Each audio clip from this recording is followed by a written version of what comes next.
All right, it is 1:15, or wherever you might be in the country or around the world, it's either 15 minutes after the hour or quarter till the hour, if you're in one of those places. But we are kicking off again, so welcome back. I hope you had a restorative break, and we will jump into the rest of our program. I did want to make one note. There was a great question that I did not ask in the safety session that related to the formulation of ketamine and the fact that sometimes you can have side effects that are coming from the things that are in the formulation of the commercial product. So we'll talk a little bit about that in a later session, but just wanted to flag I do have that here. So let's turn to our afternoon session, where we are going to be talking through, particularly here, some of the policy and regulatory dynamics. And to kick off that first session, we have Seth Mailhot, who is a food and drug regulatory attorney at Hush and Blackwell. I know that you do not have any slides about ketamine and its use in clubs, yes. but the policy and regulatory is going to be just as fascinating. Please That's pick right. it.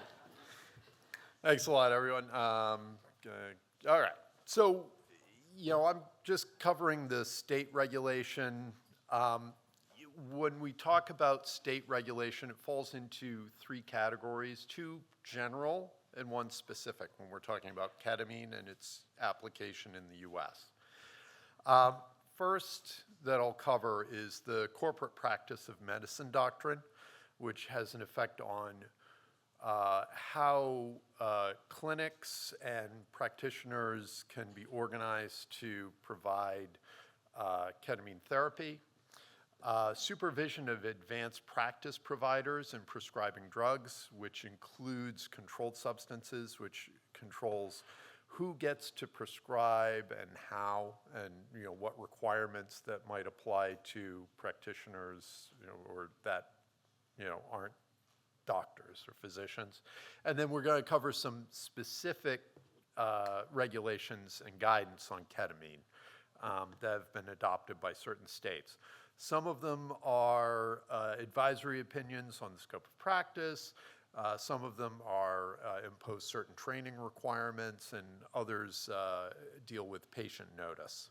So generally, ketamine can be administered by practitioners who are licensed to prescribe Schedule III controlled substances within medical specialties, including anesthesiology, psychiatry, emergency medicine, primary care, and internal medicine. As we noted during the earlier sessions, S-ketamine is restricted to mental health care, primary care, and internal medicine.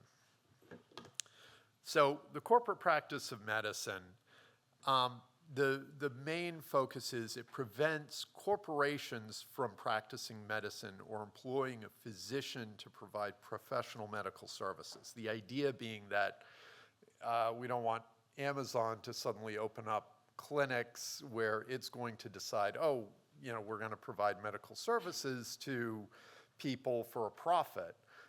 The idea is really it should be a practitioner that provides services, so they can govern who gets services, who doesn't, how those how those services are compensated based on the practice of medicine and not based on commercial interests. So you're not dealing with shareholders' interests, you're dealing with the practice of medicine and a medical practitioner's interests in treating patients. So 32 states plus the District of Columbia prohibit the corporate practice of medicine. Now, there are exceptions, of course.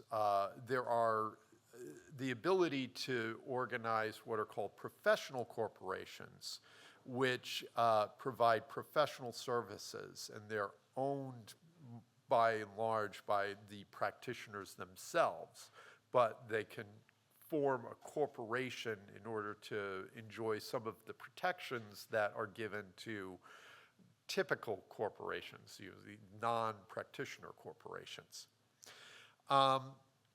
States also provide exceptions for employment of physicians by certain entities, although the scope can vary state by state.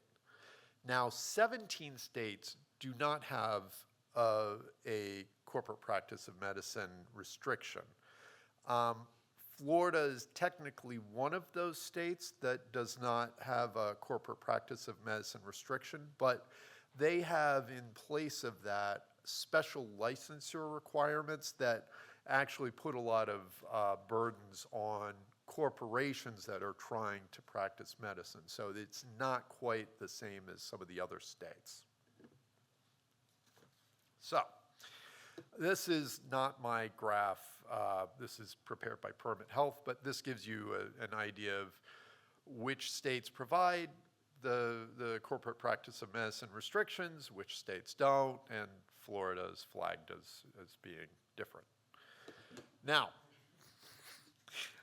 advanced practice providers are healthcare providers who are not physicians, but they perform medical activities typically performed by a physician.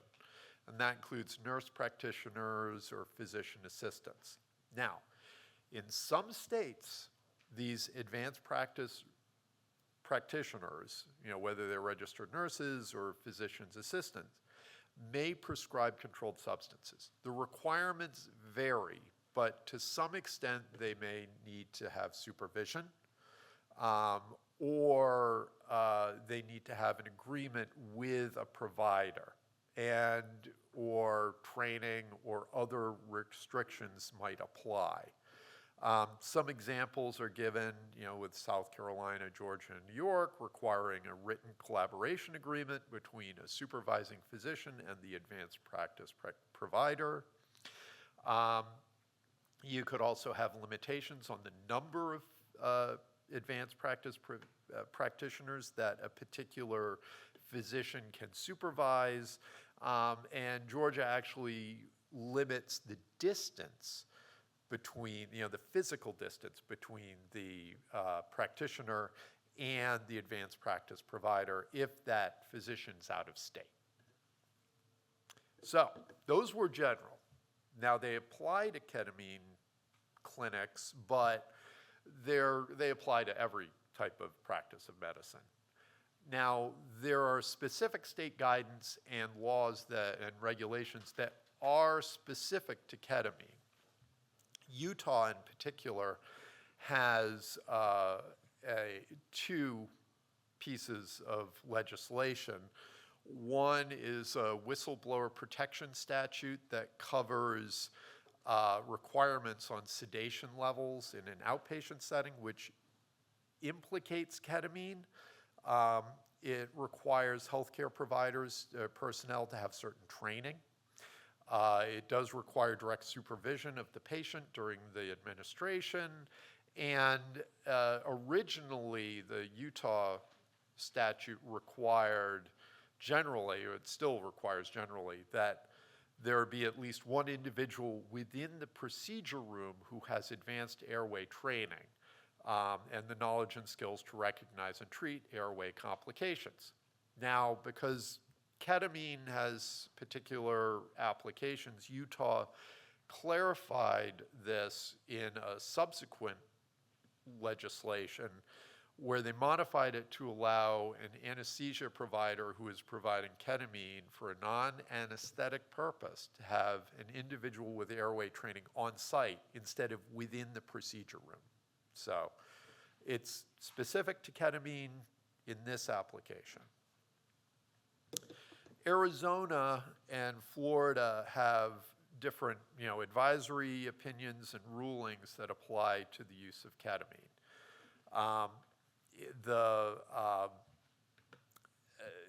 In Arizona, their advisory opinion relates to when registered nurses are operating within their scope of practice with respect to administering ketamine. Now, it goes specific to how, what specific applications of ketamine are covered within the scope of practice. And pain control, depression, sedation are within, determined by the advisory opinion, but not anesthesia. In Florida, they put in place allowances that registered nurses with advanced cardiovascular life support training could administer low doses of ketamine, provided it doesn't rise to the level of sedation or analgesia. Rulings concluded that registered nurses cannot administer ketamine if the administration will result in sedation or analgesia, in contrast to the American Nurses Association procedural sedation consensus statement, just so that you know that there's a distinction between in Florida as to what the statements are. So Oregon similarly has some opinions, advisory opinions that they've released related to certified registered nurse anesthesiasts as to when ketamine can be administered for disorders of mood, anxiety, trauma, and stressors resistant to medication and psychotherapy in an outpatient clinical setting. This assumes that the CRNAs own and manage the clinic. Now, the disorder can't be determined by the CRNA. It has to be a licensed independent healthcare practitioner that makes that determination. And then, in addition, Oregon's also developed a regulation that requires specific training and supervision when administering ketamine. And the training covers both pharmacology and ethics. So until you've reached that, specific training requirement, and the regulations 850, 060, 0210, if you haven't have someone that's obtained that training, you can't administer. So I will jump forward so everyone else can speak, and if you guys have any questions, we can follow up during the roundtable. Great, thanks so much, Seth. And you did, lead me to my, if you can't make an attorney presentation and not cite a regulation. So I'm glad that you hit that bingo card for us. And we'll have you back for the panel at the end, but thanks for covering, the broad federal landscape, as well as then some of the typical requirements at the state level, and then the ketamine specific. I really appreciate that. So we'll have Seth return to the stage after we hear one more presentation. So Dr. Day, please head to the podium. Dr. A.J. Day is a clinical pharmacist who also serves on the National Community Pharmacists Association Compounding Steering Committee, and he's going to talk to us about some of the policy requirements and then how the clinical community has been reacting in the compounding of ketamine. So Dr. Day, there you go. Thank you. I'm really bad about standing behind podiums. I don't like it, so they were kind enough to give me a different microphone here. Yeah. Now I just got to watch my step, right? All right, so we're going to talk a bit about some of the policy issues that the pharmacy world has to deal with. Really appreciate the presentations from earlier today, throughout the morning, as well as from our lawyer friend here that talked about a lot of the different state regulations, because that's what the pharmacists have to deal with, a combination of state and federal. FDA in the introductory comments talked about the practice of medicine. And FDA's goal is not to regulate the practice of medicine. However, what FDA does regulate is the medications that can be dispensed. So while the physicians aren't necessarily prohibited from prescribing for certain therapies, it's the pharmacies that might be prohibited from dispensing or even compounding those therapies for administration to the patients, right? So I am a former board member for the Alliance of Compounding Pharmacy. I was also on their task force that helped develop some of the best practice guidelines that we're going to talk about here. A lot of this discussion with ketamine came to a head in the compounding world with the issuance of these two public compounding risk alerts from the FDA, first in February of 2022, followed with October of 2023. The impact of these public compounding risk alerts is that the industry, and when I talk about the industry, I'm not just talking about pharmacy, I'm talking about all of the stakeholders, but particularly in the world of pharmacy, there was a lot of confusion because compounding is in the title of this, but there's not a whole lot that is specific to compounding apart from generalities that apply to all of compounding. So what I mean by that is that the risk alert said that ketamine is not FDA approved for the treatment of any psychiatric disorder. That is correct. Compounded drugs are not FDA approved. That's not specific to ketamine. No compounded drugs are FDA approved. The use of compounded ketamine without monitoring by a healthcare provider may put patients at risk for serious adverse events, and known safety concerns associated with the use of ketamine products, and they expanded on what those known safety concerns are. What the FDA risk alerts did not state is that use of compounded ketamine is illegal or inappropriate in any way. Off-label use of ketamine is not allowed, nor did it say that patient-administered ketamine is not allowed. So the issuance of these public risk alerts without specific actions or legal or regulatory implications left a lot of questions in the minds of the physicians, the patients who are receiving it, as well as the compounding pharmacists or the general pharmacists who might be dispensing this. In that February 2022 alert, there are 3 citations that were listed. One of them is the REMS for Spravato. The third one is the drug approval package for Spravato. And the second one between those two was a 1989 study that looked at administering PCP and PCP-like substances, including tyletamine and ketamine, subcutaneously to rats. So again, looking at the industry response to these compounded risk alerts, they're saying, what's this about? Why are we hearing about this? Does this apply to us? Because the conclusion of the study that they've cited here was that ketamine treatment at 40 milligrams per kilogram was where they saw some of the cerebrocortical pathological changes, which equates to about a 3,000 milligram dose for a 75-kilo human. And that's what the pharmacists are looking at. They're saying, is this going to impact what I'm trying to do on a day-to-day basis? Because it doesn't seem to correlate to what we're talking about. And even the intent of the study doesn't seem to be correlatory to what we're dealing with. And then the other aspect is how much of this is specific to compounded ketamine? Because if you just Google ketamine, and I'm from Houston, so if you just Google ketamine, this is your search results page. This is what pops up, and these are really largely about IV ketamine infusion, which is consistent with the morning presentations that we heard from. You see some of these are private clinics, some of these are institutional facilities, right? So is the issue about compounded ketamine, or is it about ketamine in general? The title of the risk alerts from the FDA is compounded risk alerts. So these are the questions that came up from APC members and CPA members, from some of my own clients that we consult with. So then they fell back to, well, we've been working with ketamine in a variety of cases for over 30 years. We've been using it in combination therapies for neuropathic pain. We've been utilizing it for nasal sprays for things like allodynia, for patients who are refractory to other types of therapy, and this really helps them get going through the day. And then more recently, there's more clinical trial for at-home sublingual ketamine use from telehealth providers. This was a publication from 2022 in the Journal of Affective Disorders. And so you see a number of clinical studies of varying strengths, the different methodological flaws in some of these studies, but this is what clinicians are utilizing to evaluate the appropriateness of ketamine for their patients.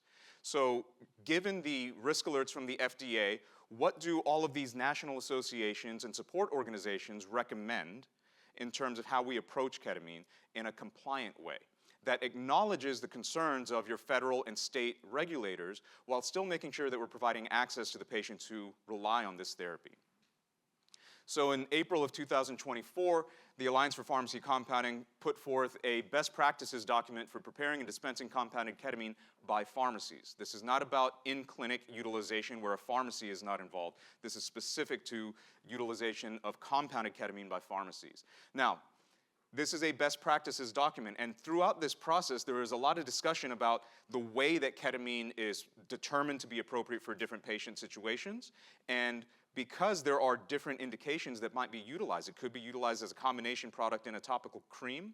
It could be utilized monotherapy in a lozenge or via nasal spray, or other routes of administration, depending on the specific patient that we're dealing with and what comorbidities they've got, what other allergies they've got. Dr. Winkler talked a little bit about being able to have good control over the ingredients that are in your formulation, so patient sensitivities and allergies is another component that compounders have to take into consideration when developing those formulas.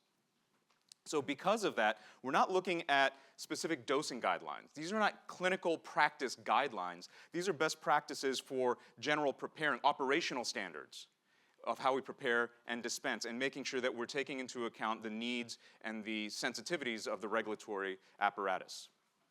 You can download a copy or view a copy of that best practice guideline from the link that's provided on the bottom of that slide here.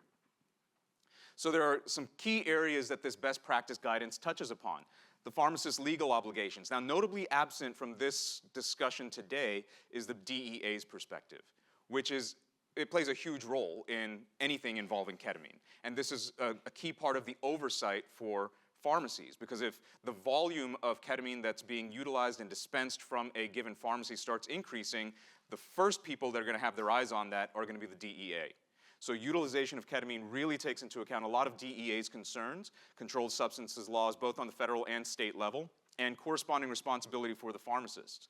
While the physician may have made determinations of what's appropriate for their patient, the pharmacist still has a corresponding liability, and so they need to make sure that they're doing their due diligence and documenting everything. So we get into some detail in this best practice document about what that means, and particularly addressing some diversion controls, making sure that we're checking the PDMP for every fill of the prescription for new patients or for refills for existing patients, verifying a valid patient-prescriber relationship. And this can be a unique challenge, particularly in the post-COVID era, because of the utilization of telehealth and prescribing ketamine, compounded ketamine.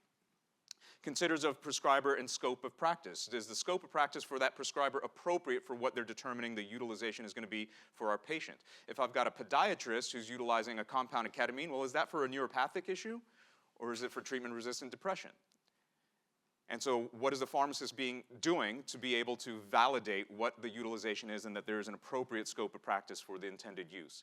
Caution with high volumes, we just talked about some of that with the DEA, multiple refills, early refill requests, watching for patterns. What do we see from an individual patient or from patients that are getting prescriptions from a physician or a group of physicians, that particular practice? These are all considerations that the pharmacist must be very aware of.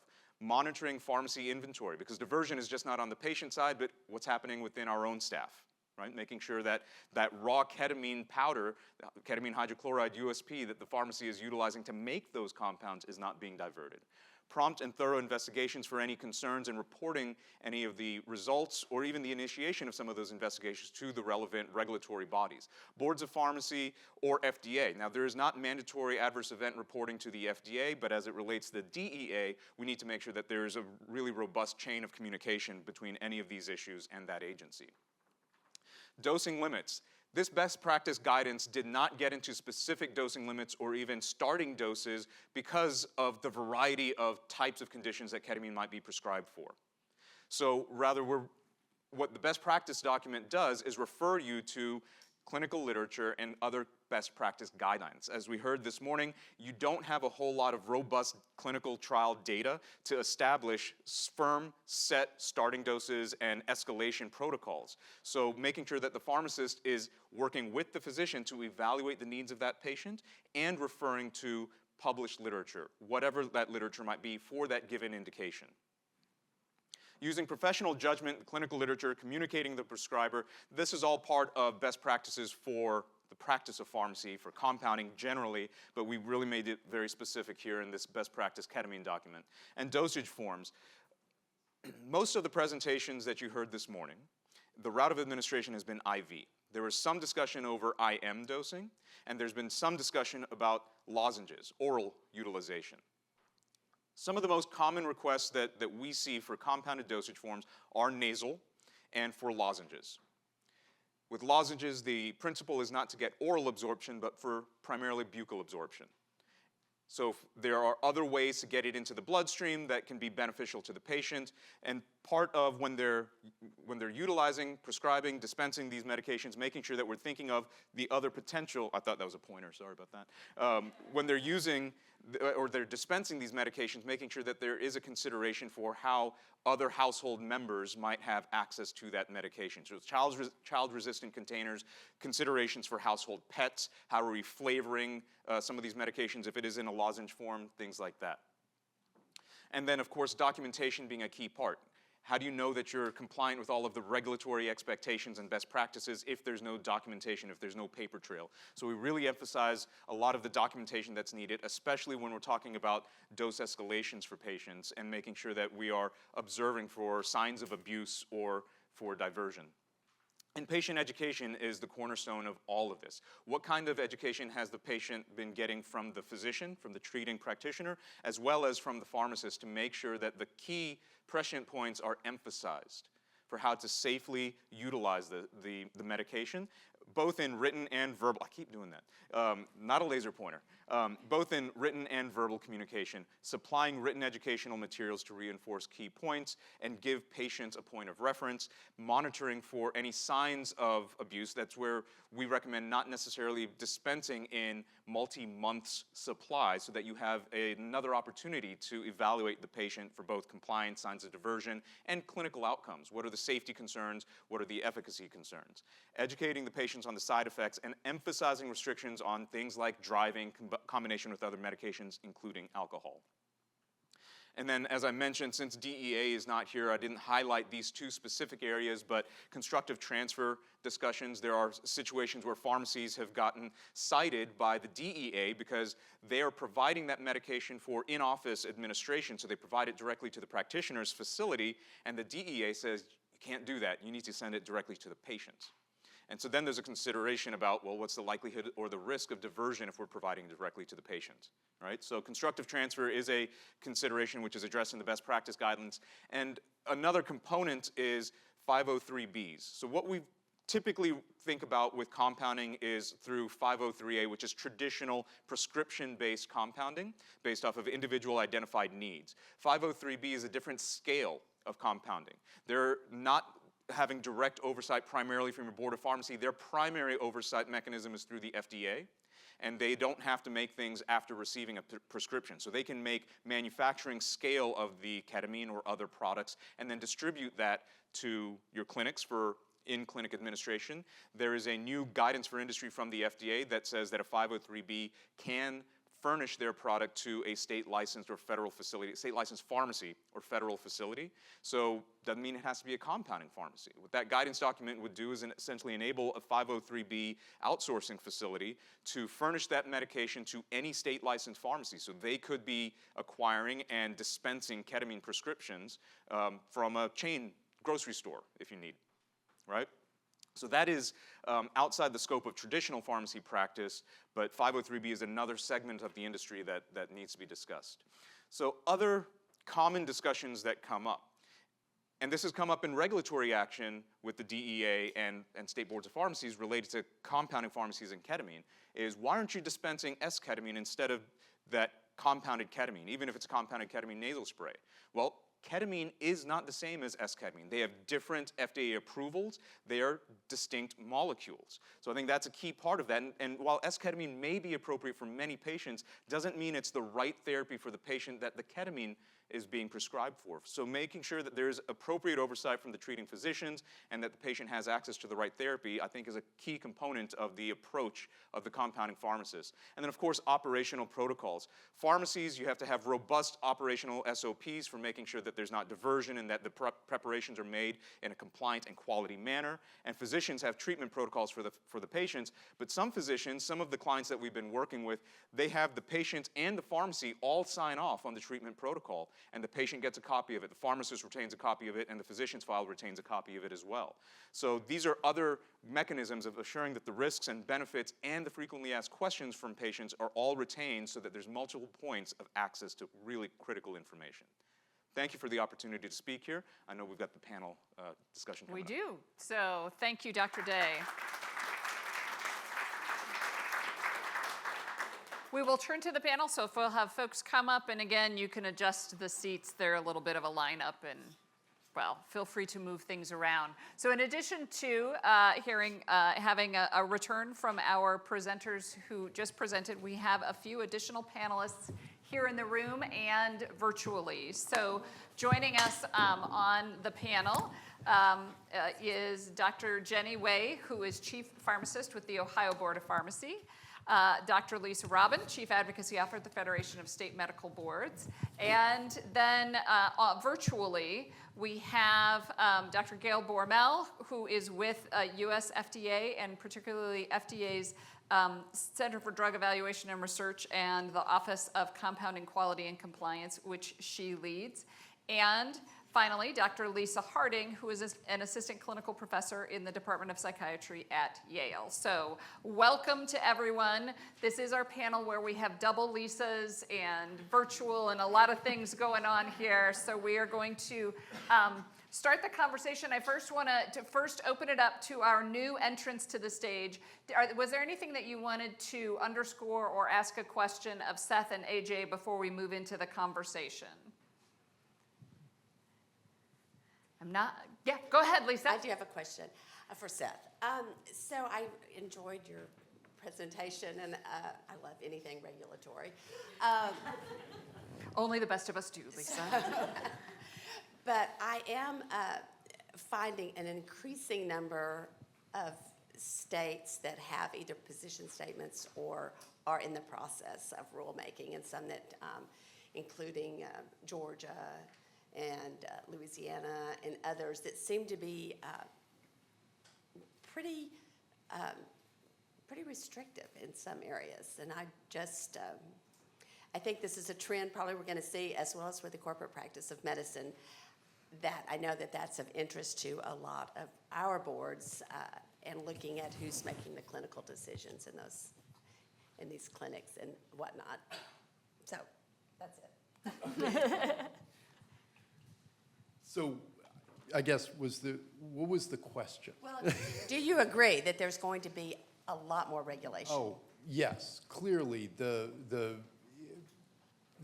focus is going to be on greater accountability for practitioners and further limitations on the practice, because I think you do see there are the potential for bad actors to step in and take advantage of the lax enforcement. So we see that that's a very helpful approach, to make sure that only appropriate treatment is administered. And you said the corporate practice of medicine both in your slides, but I think Dr. Harding, I think I've seen some things you've written related to that corporate practice of medicine. Do you want to chime in here? Yes. First of all, thank you so much for having me, and Seth and AJ, amazing presentations. As the lone psychiatrist on a board talking about regulation, I'd like to reframe this. I think when we hear the word regulation, people tend to, feathers tend to get hackled, and people think that the rule makers are coming in, and they kind of tend to equate regulation with restriction. I would like to reframe your thought on this and to make regulations synonymous with safety. I would like you, for my analogy, to think of ketamine as an airplane, and the regulation is the FAA. I don't know how many of you know this, but the number of rotations the planes on an airplane makes when it has to land and take off is actually counted, and the FAA has very strict rules. And I make that analogy because I don't think anybody in this room, virtually present, would jump in an airplane if the FAA said, man, we don't know too much, but go fly the plane and then we'll see if you land safely. And so I'd like us to reframe the thinking of regulation in that way. Growing up, our parents teach us there's 3 things you don't talk about in mixed company: religion, politics, and the third being money. So now that we're all friends, we get to talk about money. I think very many things about the space of ketamine in psychiatry. The proliferation of these ketamine clinics makes me ask very many questions, and it comes to when I talk about the corporate practice of medicine in my article on the regulation of ketamine. I think of access to care. It is not covered by any insurance company, and I wonder why. If you read the Stardy clinical trial from it tells us that 2/3 of patients actually respond to the treatments that we have. So we're talking about this 1/3 of patients, and the dearth actually lies in the number of properly trained people in mental health to treat the 2/3 of these patients. So where is the proliferation of the sertraline clinic, the fluoxetine clinic, and the proliferation of the ECT clinics? And also, how it is that practitioners that are not psychiatrists are fighting with me to treat my psychiatric patients, but not also fighting me to give psychiatric patients the basic care that they actually need that's covered by insurance. And so I think the question comes down to money, and we often don't have that conversation because it's so icky. And access to care, as defined by the Affordable Care Act, tells us that we have to provide the same standard of care across the board. And so it isn't that because a kind of care is inaccessible, we then provide a different kind of care because that's easier for us to figure out, but the evidence doesn't back it up. I think the question I have for AJ, and leads into this access to care, is why do compounding pharmacies looking for ketamine for psychiatric indications exist? National distributors have racemic ketamine. It's very cheap to manufacture. And the way I look at it, it bothers me because when individuals go to these distributors and say, hey, can I buy ketamine from you to provide psychiatric patients care, and they get the answer no, because they're not practicing to the top of their license, it's outside of their scope of practice, they can't prove collaboration. To circumvent the process, they turn to these compounding pharmacies, and the stopgap is never, hey, how do I go back and actually make myself compliant to get ketamine through this normal distribution chain? But it is, how do I then figure out how to then circumvent the process? The last thing I'll say before I let AJ answer my question has to do with the regulation. I'd like to have everyone stop for a second and think about advocacy. Advocacy does not equal action. Advocacy means giving an argument and listening to the adults in the room for what they say. I have so many patients that, I don't know what post-pandemic did to medicine, but especially in psychiatry. I think when people advocate for themselves, they think that they can get what they want because they've said away. My 10-year-old will be like, can I stay up until midnight and play Fortnite? But as the adult, I have to say no, because I know what's best for your brain development. And I think that's where I see regulation in this. People can want a lot of things that they want, but if the evidence doesn't support it, it's the place for the adults in the room to say, pause for a cause. Mm-hmm. Yeah. Dr. Harding, thank you. And for bringing us to the component of this tension of not having the product approved for uses that it's being used for, and how do we change that dynamic when as you note, right, we saw it in the VA slide of where we have the ketamine clinics and where we don't, and where the patients are not being served. But AJ, do you want to respond to why is it that what gap is it that the compounding pharmacies are filling? So a couple of comments there. I think what you said there, Dr. Harding, was wonderful. As you listened to the morning session and you heard a lot of the different prescribers talk about the utilization of ketamine and where there are gaps in published literature, what was presented in the VA slides this morning in terms of how ketamine delivery is provided, more than half of what was provided is referral out into a community setting, right? More than half of what they were identifying through their tracking at the VA system was a referral out to a community setting. That doesn't mean compounding, right? And they're still likely focused on IV.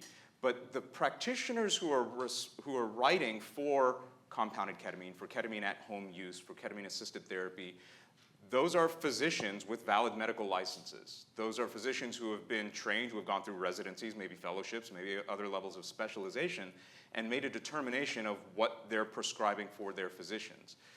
The pharmacies have some ability to verify and to question and to validate like we just discussed in my slides with the best practices document. But because something is being prescribed off-label, if it's still legal, if it's still meeting all of the regulatory requirements, there's not a whole lot of impetus for the pharmacist, barring other identified risk factors for the patient or unusual patterns identified with the prescribing physician, from declining to fill that prescription. And that is part of a patient access issue. So I know your question was directed towards the compounding pharmacist, but keep in mind that all of this is in response to a valid prescription written by a treating physician. So the question is more about the determination from the physician's side than the compounding pharmacy. Right. Well, and then the right? Do we have? It's a space where we don't have an approved product for use, right? So I think, Dr. Harding, part of what I heard you advocating for, but I want to gut check, is that, and I think this is part of what folks want to get to, is can we get over is there a way to structure and navigate the regulatory process to get to approved products that then may help with some of the right now you don't have the coverage for the products because they aren't approved. Absolutely. I think the question is safety, and I think that's where the regulation lies in. Regulation is there to keep patients safe. I think even though the phrase that we say, do no harm, is not explicitly written in the Hippocratic Oath, I think a lot of us, I don't think anybody wants to do something that would be harmful. But I think also doing nothing is okay in the space where not enough evidence exists to proceed at the rates that we're proceeding at. So yes, thank you. It is safety is my concern. And so I think it is that navigating and bridging in between. But I want to turn, Dr. Bormel, you think about pharmacy compounding a lot from a regulator perspective. What do you want to make sure that we contribute to the conversation? And then I want to turn to you, Dr. Way, for how the Ohio State Board of Pharmacy is thinking about this. But Gail, would you go first? Oh, sure. Thank you, Susan, and thank you for inviting me on the panel. So yes, I do think about compounding a lot, and just to dovetail on what Dr. Harding said, we at FDA are tasked with, in the compounding sector, regulating compounding by state licensed pharmacies and also compounding by outsourcing facilities. And so, in that context, we have issued those compounding risk alerts that AJ Day described accurately. And I wanted to sort of take a breath and explain that, when we issue these compounding risk alerts, this is sort of an initiative to provide information back to providers, the public, and stakeholders in general about what we're seeing at the FDA. And so compounding of ketamine is legal if it's done in accordance with, the applicable sections of the Act. But what happened was we started seeing about 5-6 years ago a lot of adverse events reported to us about compounded ketamine, whether it was for nasal inhalation or for oral dosage forms of ketamine. We just started seeing that, and we wanted to alert the public that ketamine is approved. Well, actually, ketamine is approved as an injection. First of all, ketamine hydrochloride, and there is esketamine that's approved in Spravato. But compounding drugs aren't approved, and just let's take a step and look at what we're seeing. And they were adverse events, and so we were trying to alert the public what we're seeing in the name of making providers, pharmacists,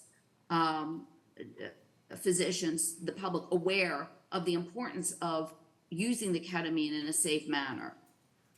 And I think, that was the message that we were trying to get out with both publications of the compounding risk alerts, the transparency and information about what the FDA is saying. And it's particularly important because, adverse event reporting is not required in the law for state licensed pharmacies, but it is required for the outsourcing facilities. So when we tend to receive adverse event reports from state licensed pharmacies or about state licensed pharmacies, because usually it's patients who are reporting or caregivers, then we might see a signal of something happening. And that's why it's so important to provide this information to the public so they can be aware of what the FDA is seeing in this area, so that they can better protect their patients, better take care of their patients. And so I wanted to just clarify that with the about the compounding risk alerts. Yeah. Well, and if we step back and just say, okay, the agency's hearing these things, they put out the communication, which had to clarify, right, that it was for compounded products and not for approved products, and then the professional organizations respond with information that helps compounders do a better job. I think the math works, right? That the agency says we shared this safety information to the community, who then responded and said, and here's, right, like, here are things if you're working with ketamine that you need to think about. Right. Is that fair? Yes. Okay. So, Dr. Wei, you regulate pharmacies. And we heard from Seth, some of the components that are going on with the medical boards. How are pharmacy boards thinking about this space? And we know, pharmacists are helping to fill the gap because we don't yet have an approved product in this space. How are pharmacy boards thinking about it? Great, and thank you for the opportunity to talk about ketamine use here. So in our state, we do regulate not just pharmacy, but also when it comes to prescriber compounding. So we do regulate in certain clinics when there needs to be ketamine compounded. And so I do see what is actually going on out there. The situation is that what we have seen, and we've been trying to gather preliminary data, even from our prescription monitoring program, or PMP, right? Because ketamine is a controlled substance, and whenever there's dispensing or sales, they need to be reported to the PMP. And so we've been gathering some initial data on this, and we have definitely seen a decrease when it comes to wholesale sales, okay, and an increase in what we call patient-specific dispensing. So we have seen a shift where wholesalers are selling to prescriber clinics, and have seen more of a shift that compounding pharmacies are stepping in to fill that need, okay? Now, I'm not to say that compounding pharmacy doesn't do a good job, they do, and there's a need for compounding and for ketamine. If there's only commercially available in solutions and the nasal spray. Any other form, whether it's lozenges, patches, is not commercially available. And that's where compound pharmacy can step in when there is a need for different formulations or even different strength. But what we have seen is that the prescribers are going to issue prescription for the compounding pharmacy to dispense, and I've seen it from lozenges to transdermal to some spray, to patient-specific, and the patient has this medication on hand. And now it's not being administered, such as in an IV ketamine clinic, right? When the wholesale zone with IV ketamine, it's usually being administered at a monitored clinic.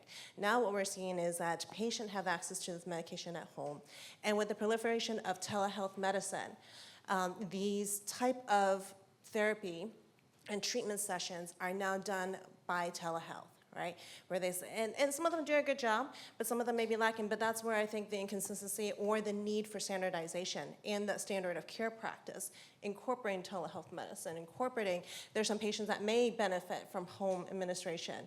But what is that standard, and where do we set that? Because after all, like Dr. Hunter said, it is about the patient's safety, right? So we have concerns when we're starting to see a shift in standard of care, a shift in supervision. Are the patients being counseled appropriately? The patient who's supposed to have a support at home, they're not healthcare professional, they may not be healthcare professional. What is exactly are we counseling the patient and their support? When do they need a contact when there's emergencies and things like that? So we're starting to see more so with patient safety and that shift from the field. Yeah. And I can tell you that this is like the weight loss clinic. This is like the med spas and the Botox that is popping up everywhere with ketamine clinic. Okay, I've had anesthesiologists, because we do license. I have anesthesiologists and CRNAs wanting to get licensed and establishing an IV clinic inside a gym. Okay, or in their own little mobile clinic, right? Like, let us do a little spa party. I recently just got a concern where they're doing a psychedelic event where they do use other therapies, such as yoga or other methods, But then they incorporate, hey, if anybody that wants an IV ketamine infusion, we have this availability. But how's the patient supposed to know if it's safe and who's doing it? What is the monitoring? So those are things that we're seeing. Right, which is kind of the side then to Dr. Harding's admonition that we think about the regulation as enabling. It's also, but it's enabling, I think perhaps with constraints that are helpful for patient safety. And Lisa, I saw your hand go up. I should say. I did. Yes. I did. Go ahead. I think also we have to bring it back to what the indication is. And not every patient, ketamine is not a panacea in psychiatry. A patient has to have, regardless of whether they're lying in a bed or in a physician's office, they have to have first the appropriate psychiatric indication for the treatment. And I think that component is often lost in this online conversation.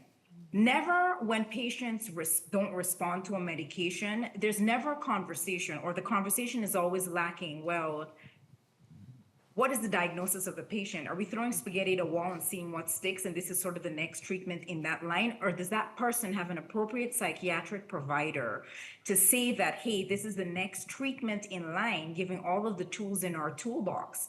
It's a very interesting thing to think about a patient in psychiatry who's treatment resistant. By the time you need tertiary care across any specialty in medicine, you should have a collaborative team. You should have a psychiatrist, a psychotherapist, your family support systems. And for me, the regulation, and I talk about this in my articles, I don't understand how one form of treatment that is completely FDA approved for depression and major depressive disorder symptoms in the context of patients who are suicidal has a very strict REMS attached to it. The patient has to be monitored for 2 hours and cleared by a healthcare professional to go home.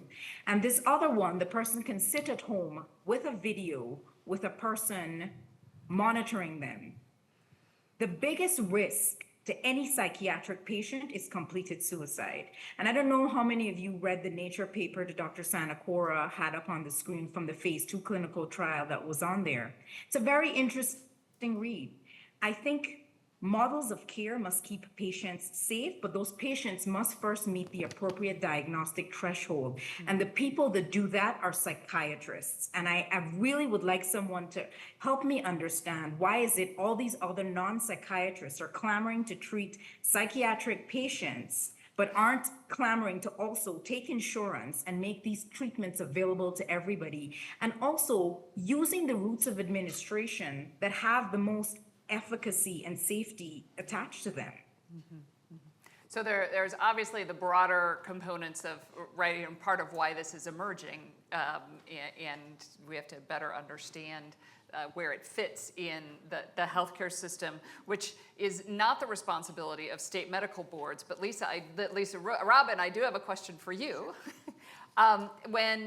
How are the state licensing boards, and maybe this is a combination question for you and for Jenny, this seems like a space, and Dr. Harding just teed it up, where it would be helpful for the medical and the pharmacy boards to communicate. Is that happening? How do we make that happen? I do think that's happening. I think you are seeing some joint statements between pharmacy, nursing, and medicine. I had a regulator mention the other day, and for the medical boards, it is all about patient safety. They're worried about this, and because their quote was from a presentation the other day, the proliferation of these business models have just outpaced what the regulatory system can support. And to whether it's oversight and who is overseeing, they've gone through this during the opioid crisis as pain clinics, or pill mills as they were referred to then, were just proliferating, particularly in certain areas of the country, until they had to have some requirements as far as the specialty of the physician that would be involved with that, and some of these just protections, and that what would be, or in outpatient surgery centers where anesthesia is used. There's all sorts of very strict requirements around those, and this is just a space that there's just not. And then telemedicine adds a whole nother level. And since COVID, we saw such a proliferation. And as was mentioned earlier, when all of the requirements were waived for licensing requirements for telemedicine practice, we saw as the physician that was mentioned earlier, with thousands and thousands of prescriptions for ketamine going all over the country. And it was, so I do think that it is clearly much more effective if pharmacy, nursing, and medicine work together, and I think you're seeing that in a number of states. So Jenny, if you want to add to that, and Seth, I don't know if you have an observation about what you're seeing from the state regulation, but let's Jenny and then Seth. Yeah, from the national level, and as Lisa said too, that sister agencies are working together. I know that in my state, we are working very closely with the medical board, for both concerns. They handle the standard of care, and we handle about drug security, and also about the compound product. And again, like I said, it's not about so much compound, because in our state, we have jurisdiction over compounding. So even the prescriber who is making the ketamine infusion could be doing it inappropriately. So there is discussion, and it's starting to increase trend. I think what every one of you has said is that additional information about about what works and how to do this well would be helpful.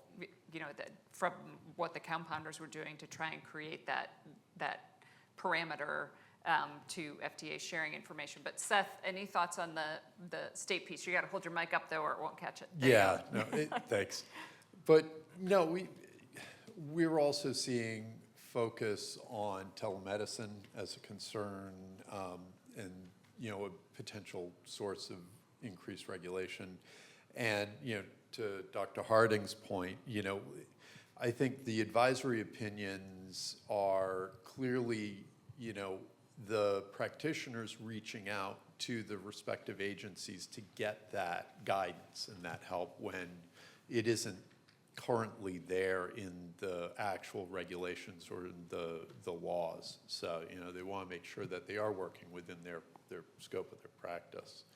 And And that scope of practice point was something that was also in the APC best practice document that was in the slides. So to Dr. Harding's concerns, and I think all of our thought processes here is, what are we doing consistently throughout all of our organizations, through all of our reach, through to build a system that tries to ensure appropriateness of the therapy for the given patient and the expertise level within the prescribing team, right? This doesn't often fall to an individual level. There are institutions that are involved. You look at those Google results that I showed. Are all of those meeting all of the board certifications and the specialties? I don't know.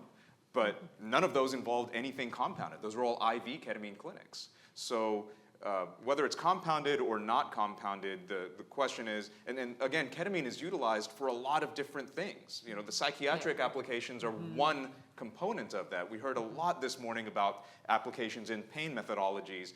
I was at a conference 2 weeks ago, and 3 different veterinary teaching hospitals were talking about the use of oral and mucosal ketamine in their oncology canine patients. So any regulatory implications that we're talking about would impact all of that type of utilization as well. And of course, we think back to the abuse and the nightclub utilization, starting off with diversion of the veterinary product. I mean, this is all linked. So how do we build systems that allow patients to have access where appropriate, yet also put sufficient guardrails to make sure that we're not having increased risk without warranted? Yeah. Which then I was about to go to a data question, and then I was reminded, Dr. Wei, you mentioned the data in the prescription monitoring programs. Is that a data source that we should be thinking more about, as we heard earlier today from Dr. Palomar about watching trends? Give us 15 seconds on a prescription monitoring program, and then any thoughts on how that might be helpful and on illuminating at least the current use of ketamine? I think that it is a starting point. It is certainly limited. For example, if a provider is administering that ketamine to the patient, it is not going to be on the PMP. It is only during the dispensing or wholesale sale. Okay. Now, can we see, who are buying, are they over prescribing? Are they buying a certain amount? Are certain forms questionable, right? We've had done other data sources before, and it's like, hey, this is kind of interesting. Why is veterinarian buying bulk APIs of ketamine, right? It's kind of like, oh, what are they actually making? And they're not veterinarian pharmacy. They're actually veterinarian. And maybe there is a reason for that, but that just is a starting point, right, of asking the valid questions. And like this, how we're seeing this trend and you can see, and like we have seen the trend of out-of-state pharmacies. In 2022 and 2023, out-of-state pharmacy is implying a tenfold increase of ketamine coming into our state versus in-state. So if you're thinking about compounding pharmacy, again, I'm sorry, I'm not bashing compounding. I'm just saying, like, hey, where there is a need, right? And I'm seeing this with whether it's ketamine or whether it's peptide compound. There is a need out there, but we're starting to see a shift. And when you're talking about out-of-state, whether it's telemedicine or pharmacy, supplying it to your state, now we have to work with other states. So forums like this, where we're bringing the attention of the appropriate use, what are the issues, is a starting point to make sure that are we looking at the same standard of care? What can we do to provide that guidance, whether it's pharmacy, prescriber, or even ultimately to our patient? Sorry. Well, Jenny, that was a fabulous last word. So we could have this panel continue for another hour, but we have another panel coming on stage right now. So let's thank this group for an illuminating discussion. Thank you, Dr. Harding. Thank you, Dr. Bormel. So we're turning now to our session. Actually, we got a bit of a preview because we just started talking about cross-state, I was going to say cross-border, but that might be I meant across state lines and the broader piece as it relates to online promotion and accessing ketamine. So for this session, our first two presenters are remote, but our reactor panelists will be here in the room. I want to make sure that Dr. Michael DeStefano is online and ready to go. I think, Dr. DeStefano, you're joining us from Europe, so thank you. For taking time out of your vacation to join us. In your day job, when you're in the States, you are at the Center for Pharmaceutical Outcomes Research in the Department of Clinical Pharmacy at the University of Colorado Anschutz Medical Center. So Dr. DeStefano, there you go. Take it away. Today I'm presenting some findings from a collaborative project. It was led by Tom Moore and I. Matt Crane was an excellent student researcher with our group at Johns Hopkins, and he was the first author on this work. While this work was conducted while I was a faculty member at Hopkins, I am now an assistant professor at the University of Colorado, as just noted. Just a quick disclosure, Matt Crane currently does some work for the FDA, so I'm just noting here that the views discussed today are not the views of the FDA, HHS, or the US government. I also want to note that I have withheld or redacted the names of clinics from whose websites I will be sharing direct quotes or images. Because this analysis was cross-sectional and completed last year, it's possible that some of the websites have changed or been updated in that time. So just to start out with some framing, this is an example of what an industry standard drug website should look like to fully inform consumers and patients. This is for Spravato, and it's spravato.com. Spravato is the S enantiomer of ketamine. It's a different drug from ketamine with a different regulatory environment. And just looking at this website, immediately you'll see the promotional materials at the top, which closely outline the two narrow indications for this drug: adults with treatment-resistant depression and adults with major depressive disorder with suicidal thoughts or actions.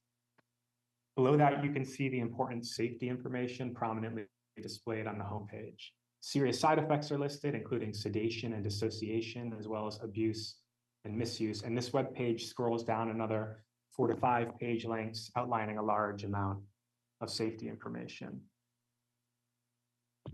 And then this is the medication guide that would be provided to all patients taking Spravato.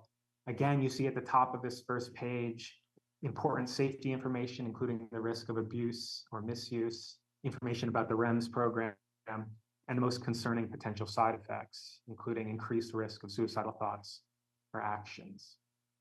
And so I show these just to demonstrate a contrast with the excerpts that we found in our study. So the excerpts I'll show on the following slides are from a survey we conducted on Maryland ketamine infusion clinics. And the impetus for this work was our interest in what has been referred to as a regulatory loophole in the FDA's oversight of prescription drug consumer advertising. So the FDA oversees consumer ads by manufacturers, packers, and distributors, but the modern marketplace includes a growing number of entities that don't seem to meet these definitions, such as wellness clinics, med spas, and telehealth services that also advertise and sell prescription drugs. And a few of us at Johns Hopkins had a passing interest in these clinics. And after a few innocent Google searches led to our social media platforms being overwhelmed with ads, we took a more formal research interest. And so for this study, we collected information from 6 national databases of ketamine clinics, and then enhanced our search using a geolocated Google search in Maryland. This yielded 17 unique websites for ketamine infusion clinics, and that corresponded to 26 physical locations in Maryland as of March 2023. We did not examine telehealth services that provide ketamine for at-home use only. We just looked at these brick and mortar clinics that had online websites. And so this slide shows some summary statistics from the study. And the most advertised service was ketamine infusions, followed by ketamine-assisted psychotherapy. And 2 clinics offered an oral formulation of ketamine, and 1 offered intranasal ketamine, which was distinct from S-ketamine or Spravato. And these oral and intranasal formulations of ketamine are not FDA approved, and the FDA has actually issued warnings about their use in the recent past. And while not all clinics disclose costs on their websites, these services can be expensive, and we saw costs per infusion reaching as high as $2,500 for certain conditions. But usually the per infusion cost is more like $450, $500, and clinics will often promote multiple, perhaps even 6 infusions as being the most effective. And then there's often these initial consultations as well, and they're not always free and can sometimes themselves cost several $100s. So on this slide are some of the more surprising claims we came across while analyzing the websites. And at the top of the slide, you can see one website claiming a success rate of over 90% with the use of ketamine for several different conditions, including Lyme disease. It's not uncommon to see percentages on these websites assuring patients that their chances of remission or cure are very high. In the middle, you can see an example of some of the many conditions that ketamine is purportedly effective in treating: alcohol abuse, pain, anxiety, even asthma. And at the bottom of the slide, you can see an example of how websites minimize possible side effects. And instead of disclosing the most serious and common side effects, the web page assures patients they will likely not feel any side effects at all during or after treatment. On this slide, we show 2 examples from web pages which minimize the risk of abuse, misuse, or addiction. The example on top just states outright that ketamine is non-addictive, but this is false. Ketamine is a DEA Schedule III controlled substance with moderate to low risk of psychological or physical dependence. And the example on the bottom does not outright state it's non-addictive, but instead minimizes this concern, saying there's, quote, virtually no potential for addiction or abuse. On this slide is an excerpt from the best risk disclosure that we did see in our sample. This site discloses that misuse has been reported and warns about the possibility of developing dependency. And this is close to the type of disclosure we'd hope for to help consumers make an informed decision. This slide outlines the findings of our survey regarding addiction and risk disclosure. So 5 sites minimize the risk of abuse, right? That language about virtually no potential for addiction. 3 sites outright claim that ketamine is non-addictive, which is false. And 7 sites did not disclose any risks of adverse effects or addiction or misuse. We also wanted to focus on the use of regulatory language on these websites.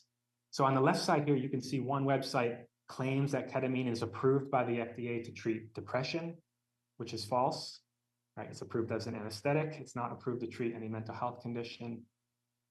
On the right side at the top, you can see the website introduced Spravato by saying it is FDA approved, and then without other clarification, they go on to discuss the benefits of other forms of ketamine, claiming immediate effects of reduced depression or suicidal thoughts, And it's possible that a consumer reading this advertisement could reasonably be misled to believe that the contents of the entire paragraph are endorsed by the FDA.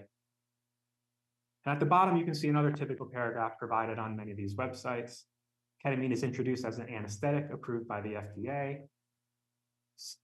They say that it's used in emergency settings for both adults and children. The WHO endorses this medication because of how safe it is, right? Yale and the NIH are referenced as having referred to ketamine applications in mood disorders and chronic pain.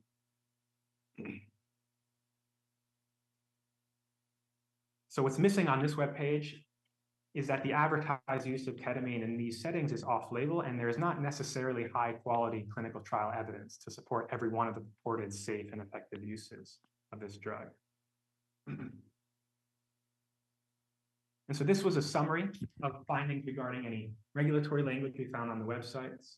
So one site stated that the FDA had approved ketamine as a treatment for depression, which is false. 10 sites did not disclose that ketamine use for mental health conditions is not approved by the FDA and is used off-label instead. And finally, all 3 sites that offered unapproved oral or intranasal forms of ketamine did not disclose this unapproved nature. So I'll close on just a few simple takeaways from the survey. So for one, Maryland consumers and patients are not consistently being provided important material facts from these advertisements that are relevant to their decision to pursue ketamine treatment. And beyond this, the information that is provided can range from being false to misleading or deceptive. And while our study looked at Maryland clinics only, our preparatory work to aggregate several national databases of these ketamine clinics does suggest that there are at least 800 such businesses nationwide, and possibly more than 1,000, given that when we supplemented our search with Google searches, we found additional sites. And that's all for now. Thank you. I look forward to your questions. This is the paper that you can look to for more detail.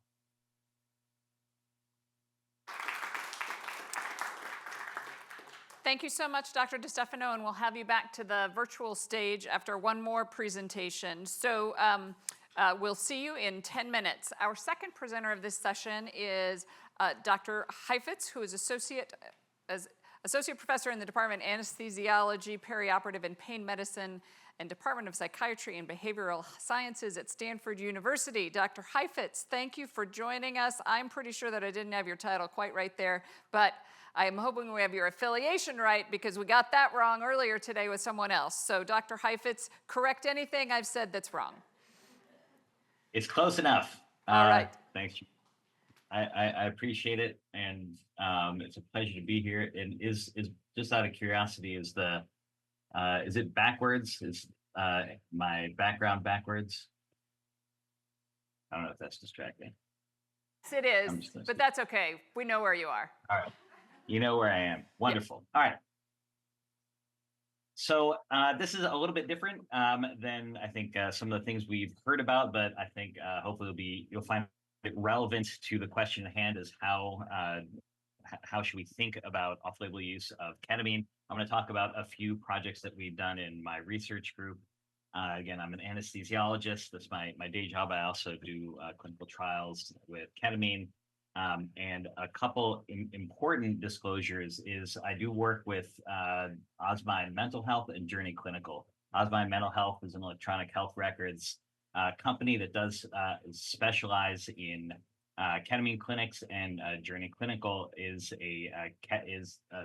connects clinicians to therapists to provide access to patients seeking ketamine-assisted psychotherapy. So I'm on both of those advisory boards, and some of this work is that I'm going to show you as a result of a collaboration with those entities. So the 3 things I've got 10 minutes, and I want to at least give a broad overview of what some of the data we've been collecting hints at. Again, this isn't definitive, but these are the questions that I think are important to ask. You've already heard a lot about these today. What do we know about the expectations about ketamine therapy that patients bring with them into treatment, and how much does that influence outcome? Number 2, what do we know about the kind of information patients are getting about safety and efficacy? And I think Dr. DeStefano did a wonderful job doing a very detailed look at that in one state. And finally, real world evidence. You've heard quite a bit about that today, but I want to just illustrate with some of our work how hard it is to collect good data on safety, and I think pointing to the need for registry type studies. So the big message that I guess want to impart is that potent therapy by definition carries risk. There is, regardless of the regulatory status of ketamine, there is still a public health need that is unmet. There is a reason why we're talking about this today. That access to care is certainly a big issue, and again, given the severity of the issue, mental health, depression, suicidality, anxiety, it really does require a powerful approach potentially, and acknowledging the risk is the first step to mitigating that risk. So let's talk first about the first point, which is what have we learned about patient expectations and the role they play in therapy? And this came out of an effort. This is a small trial that we did, but it was highly informative, at least to me, hopefully to you as well. And trying to get at this question that one of the first presenters earlier in the day brought up this issue, Dr. Cohen, I think. It's hard to blind ketamine studies, right? So you have a whole bunch of factors that play into this. This is also an issue more broadly in psychedelic studies, of course. But the question keeps being asked, is it the drug, is it the trip, or is it non-drug factors? And by non-drug factors, I mean these things that happened before where you set expectations and give patients some idea of what is going to happen, and that may influence their outcome. And then what happens afterwards? What does the aftercare look like? How does they integrate the events of the treatment into their lives and make change? So we thought we could get at this question with a particular study design where we could achieve full blinding of the patients and maybe get rid of that conscious experience, right? So that what we're aiming for is to separate out the drug from the trip. And the way we did that is administering ketamine to patients with moderate to severe depression who were presenting to Stanford Hospital for non-neurological and non-cardiac surgery. So we did everything we could to make this study look like other single infusion studies that have been done in the psychiatric literature. Similar patient population, similar severity, elements of treatment resistance, similar doses of ketamine, same outcome measures. So very briefly, what we found is that, there we go, it was a blinded study. What you can see here is the guesses the patients had. They were under anesthesia, so they couldn't really figure out what treatment they had. And what we saw is very little separation, actually no separation between placebo and ketamine. But the broader point actually that I take away, this doesn't really say much about whether ketamine works, quote unquote. Everybody got better. What it does show is that just looking at the response rates for the placebo patients is that when patients don't know what treatment group they're in, and they carry expectations potentially about what's going to happen, a big event like this, having surgery, being an exciting trial, that alone can account for a large proportion of the treatment effect. So we looked at this and a little bit more closely, where we took this same data and then reanalyzed it according to what patients thought they got. So what's going on here is at the end of their treatment, on day 14, we asked them, what group do you think we're in? And patients who got better thought they got ketamine, right? And that patients who didn't get better thought they got placebo. And here, when we reanalyze the data that way, you see a nice separation. And what this, again, we didn't ask specifically about what expectations they had going into the study, but it suggests that patients who had some sort of preconception about how well ketamine works, and that may have influenced their potential outcome. So another piece of this is, well, if we think that the kinds of information that patients are getting is important, well, what are patients actually like? What kind of beliefs are being shaped by the media that patients consume. And this is just, you've already seen some of these ads, but there's some very kind of hyperbolic claims here. One of the, I think, most important trends here is this idea of psychedelic medicine and that ketamine is being essentially lumped together with other psychedelics, especially as it comes to marketing. Some of the statements, of course, are not well supported at all by the literature, and that's, I think, one of the causes for concern. So working with Audrey Evers, a graduate student at Stanford, and Chris Kelly at Sinai, Shayla Love, a science journalist, we put together a psychedelic media exposure questionnaire to try and understand what kind of beliefs patients are carrying. And there are two samples for this study. One of them is a discovery sample, the other validation. The important thing here is that almost a half of the patients identified ketamine as a psychedelic. So this is an important element in terms of branding and recognition and what patients are thinking when they hear about psychedelics in general. This is just a sample. This is unpublished work, but these are statements that are sourced to specific media sources, advertisements, and you can see a range of claims that are being made, some of them beneficial, some of them less so. And and basically go from 0 to 4, strongly disagree to strongly agree.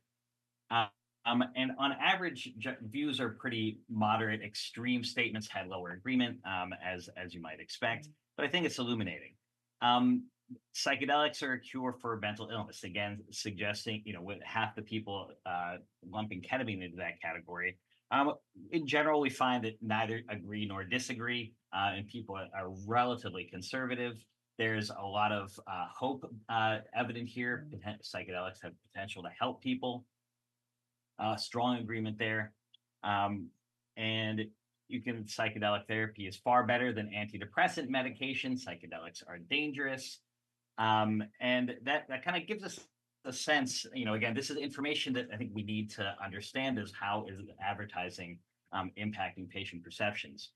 The last thing I want to touch on briefly is the difficulty in actually collecting safety data from real world evidence. And this is work I did in collaboration with Osmind here. This was published last year. These are effect sizes for depression, anxiety from 10 clinics across the country. These are brick and mortar. These are big effect sizes, not a surprise. Again, lots of folks have shown these sorts of things. We did our best to find some control groups, but so there's a signal for efficacy. The hardest thing I think to quantify here is how do you quantify risk? A lot of people, it's relatively easy to show the patients who stay in care get some efficacy, but what about this dropout? This is the number of patients over visits that are still in the study, right? So that we're following patients in this real world study, but there's a huge attrition. And why do these patients leave care? We don't have data. They're not all bad outcomes. They're not all good outcomes, but it's obviously a big chunk of missing information. Are safety claims reliable without a clinician in the loop? And that's specifically for telemedicine only providers. The safety concerns have already been, I think, discussed at some length here. There are a number of them. And the last thing I want to point out is that, the U.S. is really the beginning of an upswing in ketamine use.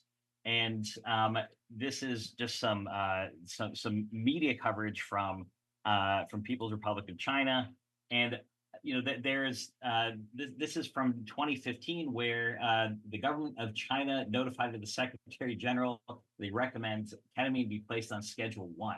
And that speaks to potential abuse issues that they had that reached the level that they thought this was an appropriate intervention. And that should give us some pause about what the potential public health considerations are for large-scale ketamine use. So that's all I have to say. Thank you for your time. That was a little bit of a whirlwind, but I appreciate your attention. Thank you so much, Dr. Heifetz. So let's have a conversation about this component as it relates to the online, just the presence of the online sale and promotion, and then what are some of the results of that. So if we could Move to the panel slide, and I'm going to have our two reactor panelists here in person. You can pick any of the two of the four chairs that you'd like to use. And all right, and then we have our speakers back with us. So Dr. Heifetz and Dr. DeStefano meet. Dr. Elisa Bernstein, who is the founder and president of Bernstein RX Solutions, but spent many years at the FDA and at the American Pharmacists Association. Thank you for joining us. And then we have, Dr. Rick Korostima. No doctor. I know, that's all right. I give everybody a doctor. It's just much easier. Joining us from the Federal Trade Commission. And I'll just go there. What thoughts do you have? Okay, Well, actually, tell us how FTC approaches the regulation of advertising for ketamine. What should we understand about that environment? Sure. For those of you who don't know, the FTC enforces the general truth in advertising laws against deception. The Federal Trade Commission Act specifically outlaws deceptive practices in or affecting commerce. So for ketamine, the approach is the same as for any other product or service, whether or not the analysis of whether or not a claim about it is deceptive. And in the area of health products, where products are making claims about potential health benefits of certain products, generally something could be considered deceptive under the Federal Trade Commission Act if it is either false or if it is not substantiated. Substantiation being defined generally in the case law as competent and reliable scientific evidence to support the claim. And what the claim and what that evidence is going to vary from product to product and claim to claim. Each claim and each case is analyzed individually, and what is competent and reliable scientific evidence, again, is going to vary. For disease treatment claims, most of the time that is going to be considered a properly conducted clinical trial of some sort. Not necessarily the types of clinical trials required for FDA approval of a drug, but some sort of rigorous clinical evidence. So it has to be accurate. Yeah. All right. Truthful. It has Truthful. to be All non-deceptive right. because things can be, as Dr. DeStefano was saying, things can be misleading, all right, even if they are technically, literally true. Something can be considered misleading in context. Right, right. And as you know, the stage is open if you want to ask questions of our presenters about that, just about the information that they had. And I wanted to I'm just going to toss one thing to Dr. Heifetz, and then I want to turn to you, Dr. Bernstein. But Dr. Heifetz, I think one of the things that I heard in your assessment is that some of the online, if I understood it correctly, right? Like some of the online promotion and then the chatter about these products may also complicate our ability to further study them. Is that fair, or it might be contributing to it? Absolutely. I think what we've seen is that again, ketamine, there's a sort of what people call the Michael Pollan effect, how to open your mind or how to change your mind about, which really has revved up a lot of expectation about what this class, and I'm putting ketamine in the broader class of psychedelics, not because that's necessarily where it belongs, but that's what public perception is being driven to, and that those expectations that people develop clearly it can set people up for success, and that they put a lot of hope in this and it's affirmed, or disappointment, right? That's if it doesn't work, then what comes next? And that's both of those are issues that are make it difficult to really evaluate these compounds in controlled studies. Yep, that's very helpful, and actually it reminds me to say that I believe the official classification, at least from some in the regulatory space, is that ketamine is an anesthetic with dissociative properties. They do not use the P word that has 4 syllables. Dr. Bernstein, you come at this from a slightly different direction in having done a lot of work for a long time in the online promotion of controlled substances, where ketamine fits into that. Are there things that we can learn from what we've seen in the broader online promotion of controlled substances? What are there things that we should be concerned about from that? Just help us relate that experience, and how might it just help us understand the reality of ketamine promotion here. Yeah, sure. And as Dr. Heifetz was just saying, this is why I stay away from Reddit, for sure. But yeah, you know, it's interesting as I was listening to the last panel and some of this morning as well. It's not just one box where you need to be concerned about online promotion or access, because you've got, as we heard, there's all these wellness clinics and clinics and IV clinics. These are brick and mortar who are advertising online. So that's one box, is the advertising online. And then you have the telemedicine, telehealth, where they're advertising online that they're offering these services to provide, as well as often the drug itself. So that's another box. And then you have a box of the online pharmacies. These are bad boxes. Yeah, none of those should be legally selling products, drugs online, or ketamine online. And but you see those. And mostly, for the most part, that we've seen for those types of, not necessarily, I don't know specifically for ketamine, but when I was at FDA, oftentimes those are the types of online pharmacies that just take your money and run, and you'll never see the drug anyway. And then so that would be false according to FTC's. Yes. All right. Yes. Just checking. Then I think the fourth box, if you go online, are the compounding pharmacies, and we heard those are a totally different level, because they're not. The other three are promoting directly to consumers. It's direct to consumer.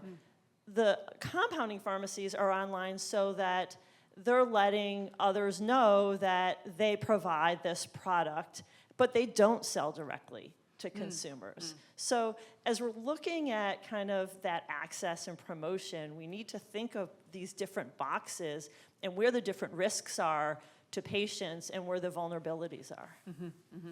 That's helpful framing as we just think through, and I might call them online drug sellers rather than Yes. online. Okay, Yes. if that's fair. And so that's a helpful architecture for the ketamine structure. Would the FTC look at those different boxes differently, or it's the truth that's required for all of them? I mean, if you get a teensy bit closer, then Sure. There we go. I mean, Perfect. it would be the truth that would be required to all of them. I mean, the FTC prioritizes direct to consumer advertising. There's probably, my guess is there's very little in the way of, but I don't know this for sure, communication of claims from the compounders to the prescribing physicians about exactly what they're doing or how they're doing it or what the effectiveness of the product is, because they're, from what I heard today, they're usually filling whatever the prescription happens to be. Something like the online pharmacy that's just not delivering, well, that's actionable under the FTC Act, but it's a very different analysis, because it's just like failed to deliver the product. You said you were going to give it to me, and you didn't. There's no scientific analysis or even a claim interpretation. What is the claim that's being, are consumers being told specific effectiveness outcomes for the treatment, and what is the science behind it? So it's a very different type of legal analysis, depending upon how you're doing it. Yeah, so they're both fraud, so never mind, I won't go down Well, there. yeah, I mean, it's certainly a fraud to say, I'm going to give you a product X and not give you product X. Yeah. But, I mean, again, you can say product X does this, that, and, product X does Y and Z, and product X may do Y and Z, but if they don't give you product X, again, that's a different analysis. Yeah, okay. Can I just add also? Yes, please. Under the Food, Drug, and Cosmetic Act, there are also provisions that have play here. And FTC and FDA work together often on cases depending on what the product is and what the claim is, and so there is, at least when I was at FDA, there were some times that we would have taken action or sent warning letters or tried to shut down websites based on whatever the claim was, if it's false or misleading. Yeah, and that still goes on. We send out lots of joint warning letters with the FDA on certain aspects of it because it's a slightly different regulatory take on it, whether or not something is an approved drug versus whether or not the claim about it is deceptive and whether it's supported by competent, reliable scientific evidence. I know we had a lot of, when COVID hit, there were hundreds of joint warning letters we sent with the FDA on sellers promising all sorts of treatments for COVID-19. Yeah. Dr. DeStefano, I want to turn back to you. Was there anything from, I guess I'm intrigued in what surprised you the most in what you found? And then do you have thoughts about, how is it that we might help consumers and practitioners navigate that online environment? And then I'd invite anyone else to chime in on that second question too. So Dr. DeStefano?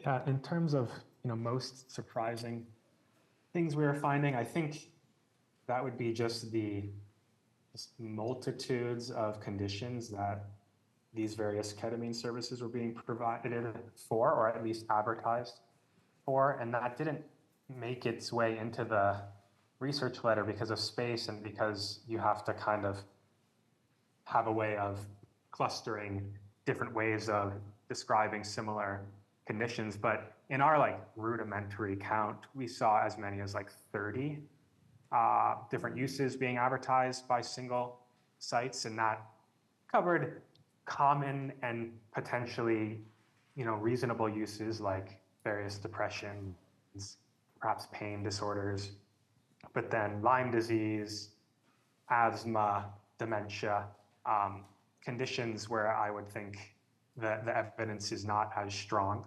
But again, I don't know the evidence base as well myself.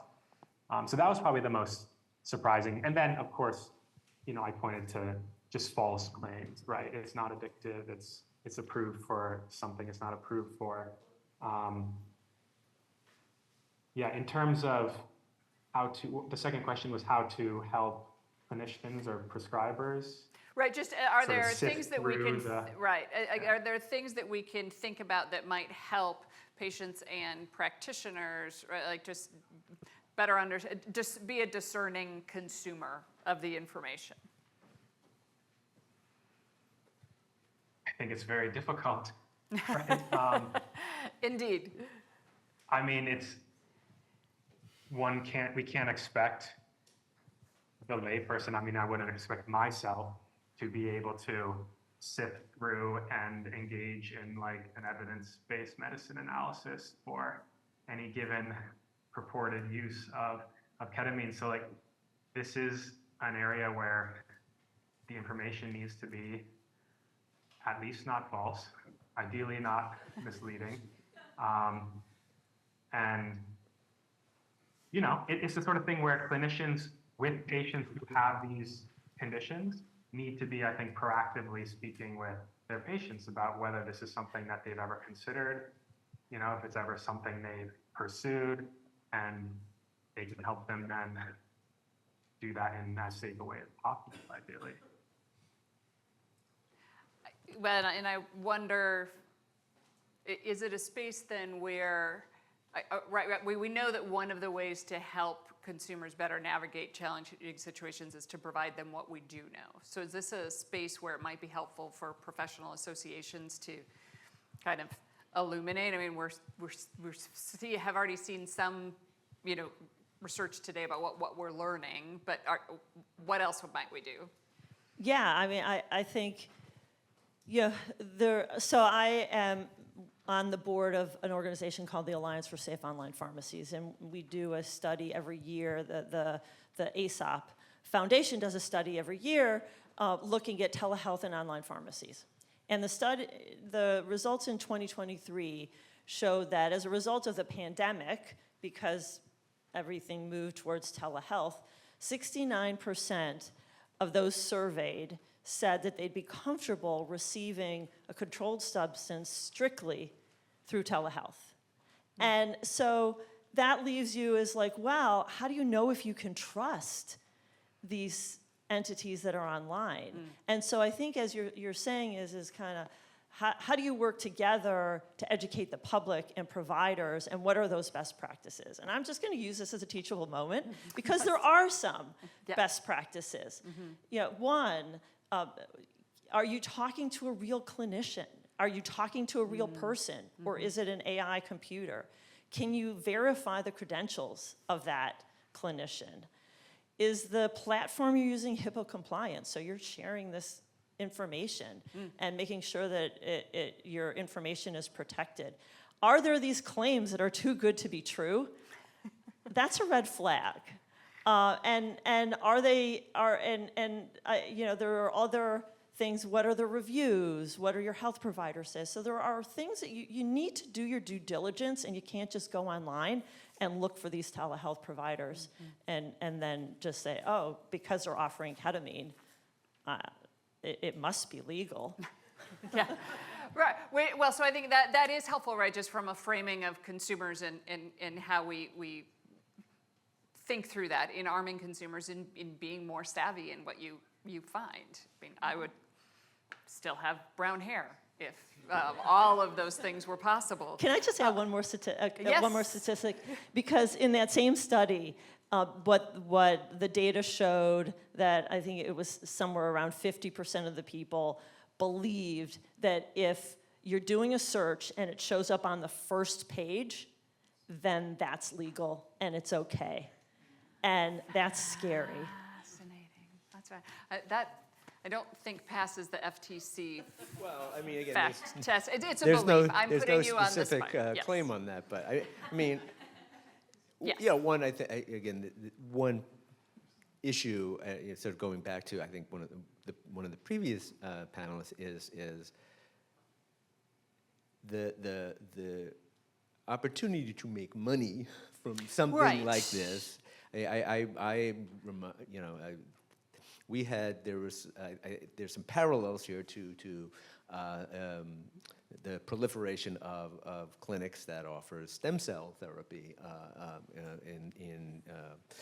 and this, again, just ballooned, exploded, and for a while, and we've taken a few enforcement actions against them, but there are hundreds and hundreds of these clinics here, and a lot of them are to the extent that there needs to be some medical person there, all right, prescribing. A lot of times that in some of these places might not be very well supervised, or somebody's being paid to write prescriptions without having really providing clinical evaluations. So, I mean, these are things that, you don't know, and I think there's just inherent danger in going online and searching for a place for a particular therapy that you've read about somewhere, and just let me get the therapy, because you're already predisposed, to want the therapy because you're looking at it, rather than through the normal course of consultation with your physicians, and I think that just increases the likelihood that you're going to be drawn to potentially deceptive claims. Yeah. I think we had a great question that was, like, where are the state regulators, right? Because if it's outside the scope of practice of the prescriber or outside the practice of what the pharmacist should be doing, I think that was last panel, right? That's a part of what state boards are grappling with, but in an area where we're still building the clinical evidence, exactly what's inbounds and out of bounds is evolving. Although there are some bright lines that can be followed.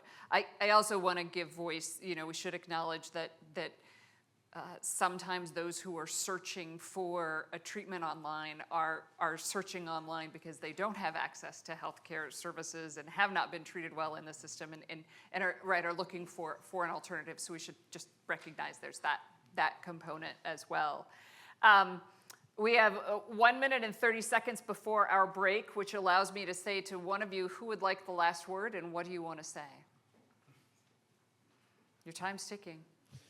All right, Elisa, it's yours because nobody else jumped in. Susan knows me. I do. You know, I think this is an area where, and Jenny in the last panel talked about this, that this is very similar to what we've seen in med spas and for Botox and for GLP-1s and for stem cells, and where there's an opportunity and someone will take that opportunity. But as we heard this morning, there is some very beneficial treatment. Right, here. Certainly emerging clinical uses, And so it's where all of these players, all these stakeholders really need to get together and figure out how are we going to approach this. And you can't do, they talked about guardrails, and I think having guardrails are good, but you can't put that out there as a roadmap that creates the way how to for get around more. them. Yeah, but I think and bringing the regulators, the state, the federal, the clinicians, and the researchers together and really figuring out that game plan for providing access to treatment, but also making sure that those bad actors are not available and providing products. Right, including those who are developing drugs in this space, right? Like who are trying to pursue those indications so that we have the factual basis. All right, Dr. Heifetz, Dr. DeStefano, and our doctors on the stage, thank you so much. We have another quick break, and then we'll come back for our last panel where we will say, what is it that we do next? So we will see you at 3:10 p.m.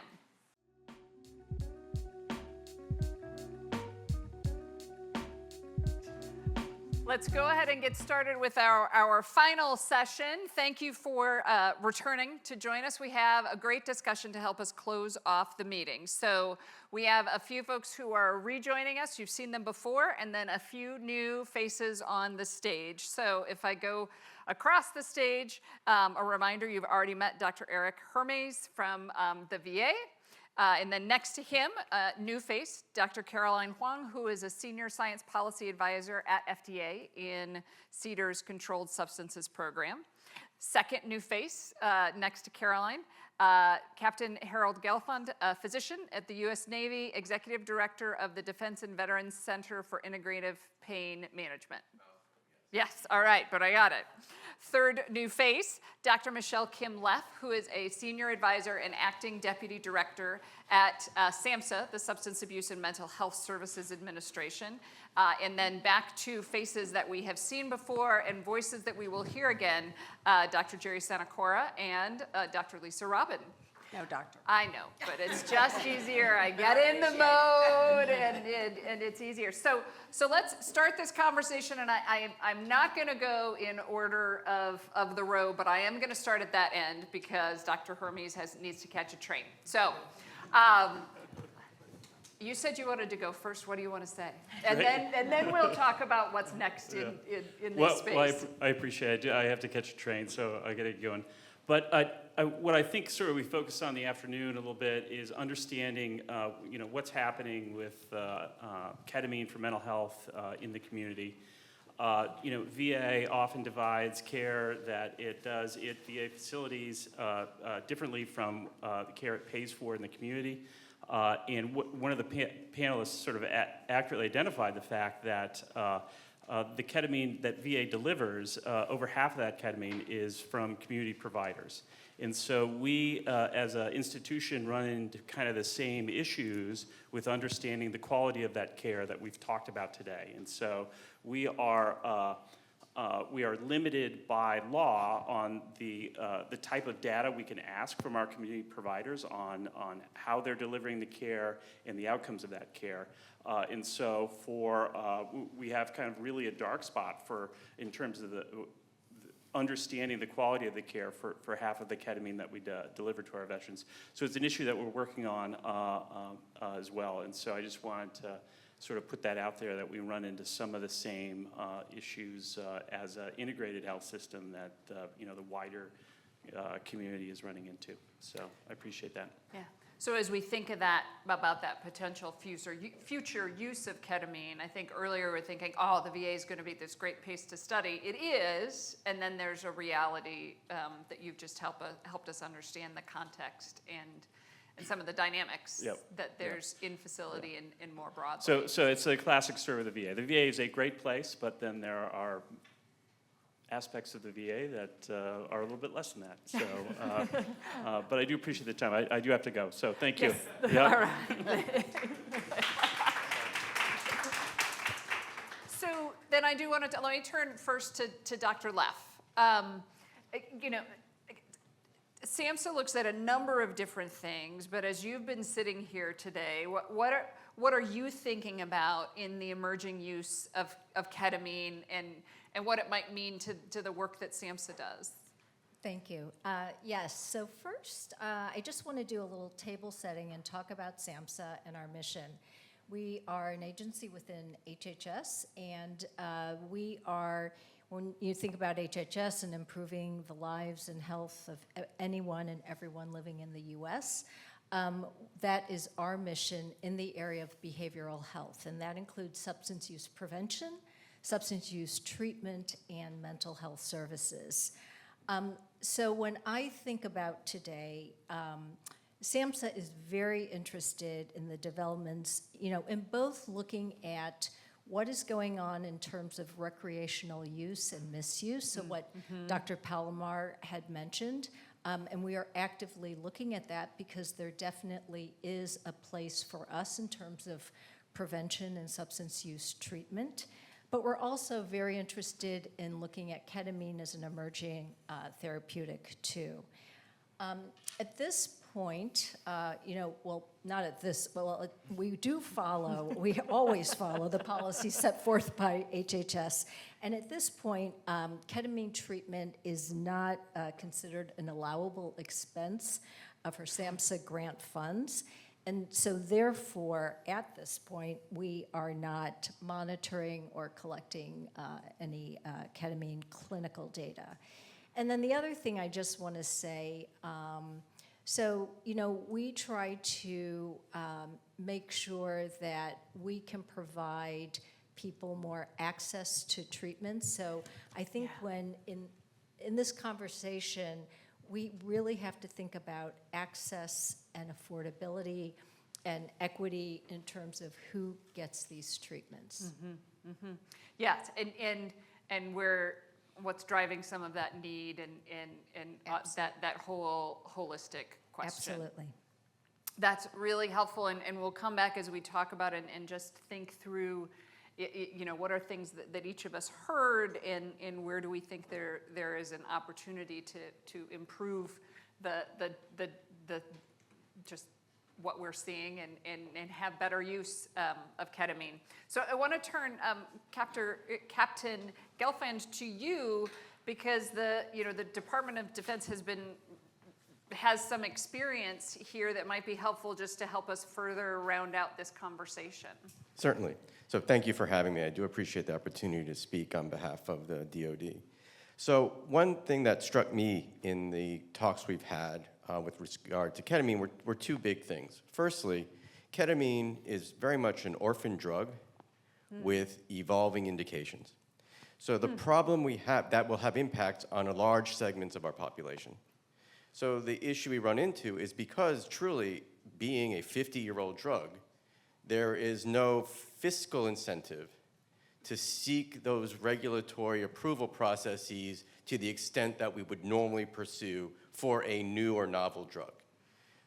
When the S-ketamine entamer was developed, that was developed as a new patentable drug. And it pursued all of the FDA regulatory affairs requirements for a very narrow indication. So we now are looking at a drug through these conversations that have at least 5 potential indications. Or 30, depending on what's online on promoted, right. but that's okay. Whether yes. you believe those or all or not, but at least narrow back. I think 5 fits with what we heard. 5 Yes. legitimate, Yeah, 2 of which are FDA approved, anesthesia and sedation. So we need to potentially start divorcing each of these pillars from each other, because what the regulatory requirements may be for each of them could very well be different. So by way of example, and our particular interest is the acute pain indication. There's at least 40 years of evidence in the literature and in military experience and use demonstrating the safety and the efficacy of low-dose ketamine for analgesia in the trauma environment, particularly in the downrange environment. And this has been echoed in at least a half dozen major societies in the surgical, anesthesia, and supportive medical spheres in trauma care that say and have supported and have consensus and often joint consensus statements. Imagine that, getting 6 societies to all agree on a consensus that ketamine, and with prescription recommendations and usage recommendations for ketamine as the preferred trauma drug for moderate to severe pain in the potentially unstable patient. The issue we run into on our side of the house, and this has been without effort on the part of the DoD, in fact, certainly fiscal effort as well, is because of the narrow FDA classification for ketamine, we have been unable to develop delivery systems that can be used in the trauma and downrange environment. So the only delivery system that any of our medics or your pre-hospital administration personnel can do is through drawing from a bottle and administering it either IM, or if they have an atomizer, potentially intranasal, but they have to actually draw that medication in a combat environment where it's fraught with error. Now, certainly there is now evidence that we have through its use in the battlefield that even when given at exceeding doses, the side effects and the complications are virtually non-existent, unlike what would have happened if this was fentanyl or morphine and the same was done. So that's an important point with respect to safety, and that this maintains the patient's hemodynamic stability, unlike the opiate drugs do. The only option that is metered and pre-drawn and ready to administer in that medic's kit is morphine. So there's morphine auto-injector, and that's the only FDA-approved analgesic auto-injector system that is available. So we're very much locked in a very difficult situation. All of the evidence would have us use ketamine as our principal analgesic choice for moderate to severe pain in the trauma patient. But we have no way of safely administering it in the pre-hospital environment. And that is really where this issue, as far as how the FDA moves forward and what evidence from 50 years of work is sufficient to permit reclassification or the additional classification of low-dose ketamine for analgesic use, and potentially even in the trauma scenario. So that's really what we're striving to accomplish, and it's been, I would say, we've incorporated ketamine in the TCCC guidelines since 2012. That's when it was first incorporated as the preferred analgesic for trauma pain management. Since that time, we have been unable to move forward with any of these initiatives to actually be able to create a delivery system that could be fielded by medics in the combat environment. And this is also very telling in that when you compare types of medical resources, so if you look at your special forces operator medics compared to your regular line medics, you find there's a difference in ketamine use. Those operators with special forces, given the additional training they have with respect to resuscitative care for the types of missions and expectations they have, use ketamine to a far larger extent than does your rank and file line medic. And that has to do with that needing to draw the medication and administering it using those tools. So that's really where, from the military's point of view, we need to move forward, and where we see the future is in the low-dose analgesic use for trauma pre-hospital care. Well, and what's helpful in that example, right, is it allows us to unpack a few different things, but also put this I think the phrasing that would be used in the world of food and drug law is that it's actually a repurposed drug, right? So it's a drug that's already approved for one use, and now we have these other indications. And I think what we've exposed through today is that in some places, getting that information and collected and navigating the FDA process to end up on a label, it doesn't really matter, right? Like there's broad appropriate use even for those unapproved indications as part of the practice of medicine. My sense that I've heard from today is that this might be a space where in fact it would be great to have additional, right, like additional understanding of the safety and efficacy such as would be navigated through an FDA process, and in particular, as you point out, to meet the DoD guidelines. So Caroline, Dr. Huang, I'll turn to you to say, when we're thinking about it from the FDA perspective, you can only evaluate what's put in front. The agency can only evaluate applications that are submitted to it. And so are there just, what are your thoughts as you reflect on the day and in just learning more about this space? Yeah, thanks so much, Susan. And I wanted to say thank you to the Reagan-Udall Foundation and all the speakers, all the presenters, and all the audience members, both virtually and in the room. We've certainly learned a lot, and I think we'll be unpacking this discussion for a long time to come.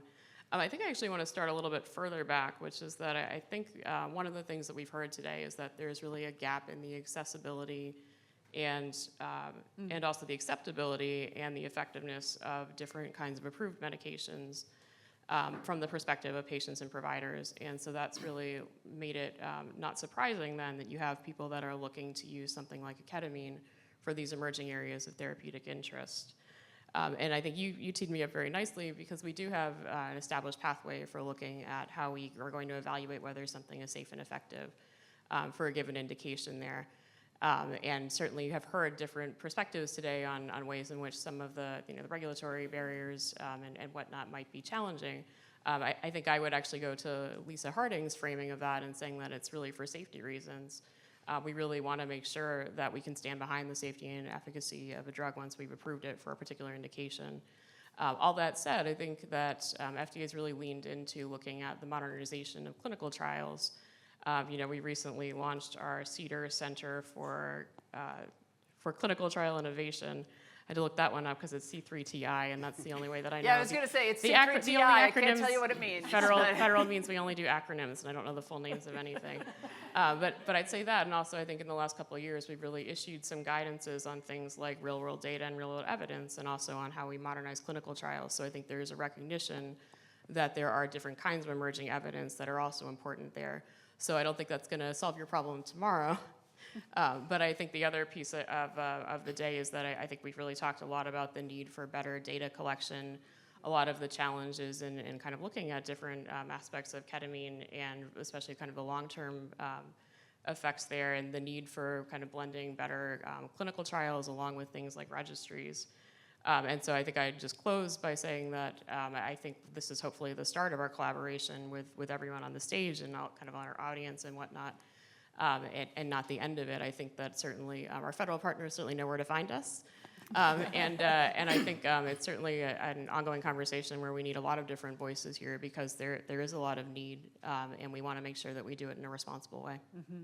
Well, and I'm struck too, right, in the mention of real-world evidence. I think the real-world evidence that Captain Gelfand just mentioned is very different from the real-world evidence that we have seen in some other places, and also in an indication where it may be easier to assess impact than in some of the psychiatric indications that we're talking about, where still important.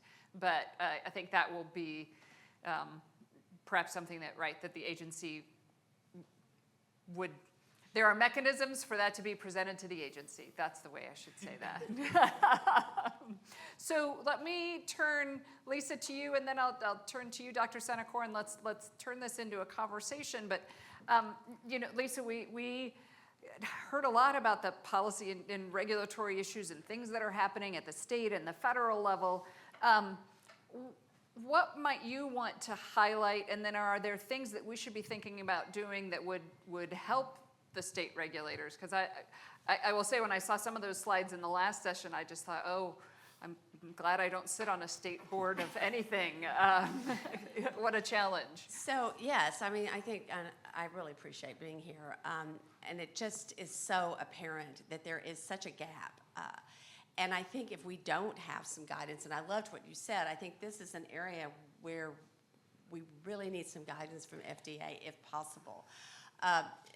Otherwise, you're going to have just a patchwork quilt of regulations that are going to come from the states. It is, and that's why it's imperative before it gets too far down the path that all of these voices come together to look at what makes sense. There has to be a policy framework that can support good care. And I think with all of these loopholes and where, off-label use, yes, providers can do that. How far can they go with it? Are people being taken advantage of? Yes, there are patients that are being exploited, I would say, on some of this. You're expecting them to sift through all of this. There is so much misinformation about everything. And they're desperate, and they maybe can't get access. And then it also the disparity, because they're not going to have the financial means. So you're only being able to, certain people, and then lots of populations that probably really need this help are not going to be able to access it because it's not being paid for. So it's a plea for us to come together. I mean, we've worked for years with SAMHSA on guidelines and all sorts of things around OUD treatment most recently. And I just hope we can all work together, and we need the experts. Medical boards are great people, and they've got great physicians on there and great consumers, but we have to bring in experts in this field. Some boards have psychiatrists, many don't. There's not enough psychiatrists anyway. So, thank you. Yeah, well, I think you've captured some of the call to work that we were thinking about. So, Dr. Senecor, we heard from you first in the morning, and there's been a lot of information shared since then. Thoughts, what would you want to highlight? And then we want to There has been a lot of talking. information. I think for me, excuse me, the thing I've been most struck with is this knowledge gap and the hurdles to filling the knowledge gap. And the fact that we're hearing misinformation, even up here on the screen, certain things that are said really with very little data behind it. But things that are said with confidence, and things are posted on web pages. But if we don't have the data, we can't say anything really one way or the other.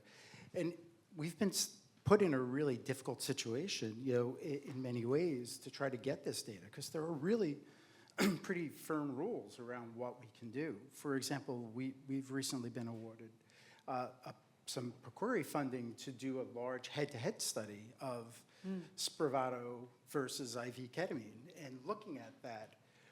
But in order to move ahead with that, to get an IND, it really limits what dosing. So really limits the dosing to 0.5 milligrams per kilogram or 60 milligrams, but no more than 8 lifetime doses, a maximum. As we saw in all the presentations, that's well below what the typical clinician is giving in the community. So we're really put in a difficult situation that if we want to know practical information about, is this treatment safe and effective, but we can't do the study because we're not allowed to look at the doses that's being used clinically. So there's this real disconnect between what's being done in the community and what we're able to study and what's considered safe by FDA standards. I really applaud you for pulling this group together to try to come to some cohesive way of moving forward, because as it is right now, we're kind of stuck. We're kind of like, this is what the real world is doing, but when it's considered unsafe and we're not able to study it. So it's a difficult situation. So is that a place where, in the medical product world, real world evidence is often discussed, but it's often, when we talk about real world data and real world evidence, it's often from healthcare claims, and it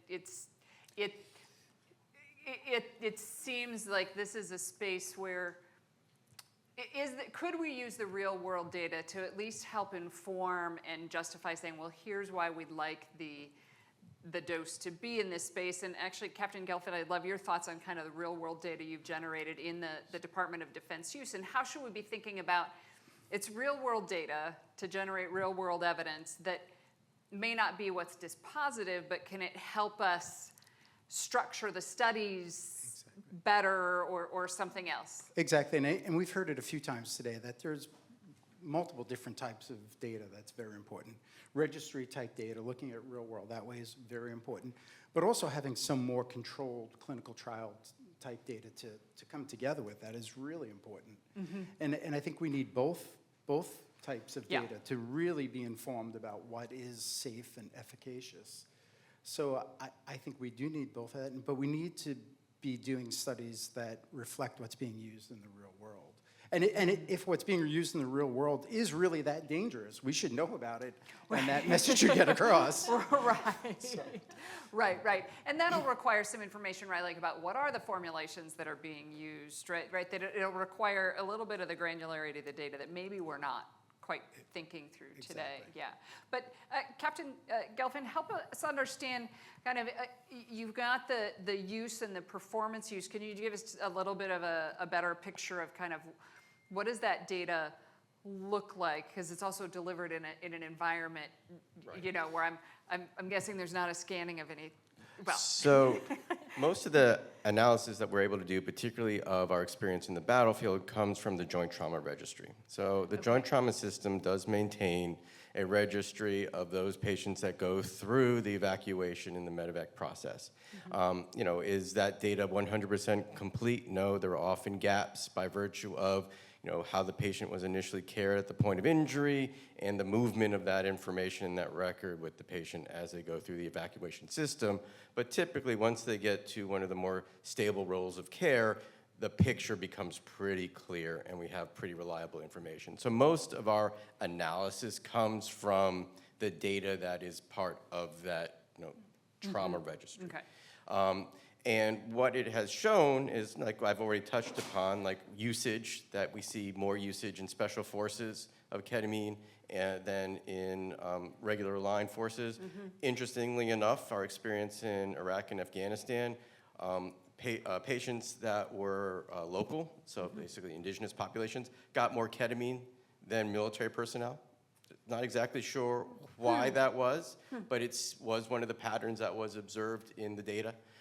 So we have a lot of interesting areas like that. Certainly, we've been able to demonstrate that even at higher doses than are prescribed in the TCCC guidelines, again, because of administration errors or titration effects, that the side effects didn't really seem to present themselves in any significant way, that there was no evidence that there was any need for advanced airway support or any other more complicated interventions related to those treatments. When they did some analysis, like I said, they were using higher doses than were prescribed by the TCCC guidelines. It's actually believed, that's looking at cumulative dose, and that was probably just that they were titrating to effect. And that's how those doses came to be the numbers we saw. So I think what we're seeing, and kind of similar along the lines that what's happening in the real world as reflected in our trauma management system and our experience in the combat environment, demonstrates how these drugs become optimally used in the therapeutic context with respect to specific patients. And again, granted, we're looking at cumulative data. Each patient is obviously going to titrate differently. Having used ketamine in the inpatient setting now for at least 15 years, I've got patients that we titrate up there on the floor with rates of 60 milligrams per hour, and they're sitting there and they're perfectly fine, no issues. And you've got you've got them on 10 and they're zonked. So it's obviously each patient's different, but we're able to show with the gross data the overall effectiveness and safety, and that the literature supports what we're doing, and what we did was based on the literature. Yeah. Which helps us paint that broader picture, and then I'm stressed. So at least there you have gaps in data, but you're capturing the information. I'm wondering in some of the, the emerging cash-based environments, how do we engage, are there ways to engage those who are, I'm setting aside the online promoters who actually don't deliver anything, like I'm excluding them from our discussion. But, where you have the, it's meeting a need, are there ways to gather the information from those experiences? Assuming it's a legitimate medical practice, right? So I'm making some assumptions. So I'll set my assumptions aside. But are there ways to gather that information, to engage them in? Is that where the registry effort might exactly? best be? I think Yeah. some type of registry effort. Like I said, the REMS when I presented earlier, that forces. I mean, it's really a carrot and a stick, and in that case, it's mostly the stick. You have to register. You have to do everything. You have to collect that data, and then even one step further, the company will actually go out and then troll through databases and everything to look for death records, system. which is very different than some of the reports that's out there. It's like, we gave it to 7,000, 12,000 people, and we heard back from 3,000, everybody was fine. Well, what about the 9,000 that didn't respond? I mean, they could have all died, and we wouldn't know that. I mean, but it's very expensive to do this, and it's very time demanding. For years, I've been advocating for some type of registry. I mean, and it has to be with a carrot and a stick. It has to be some way of providing something to help the clinicians do this, but it has to be mandatory, or else you're not going to get that data.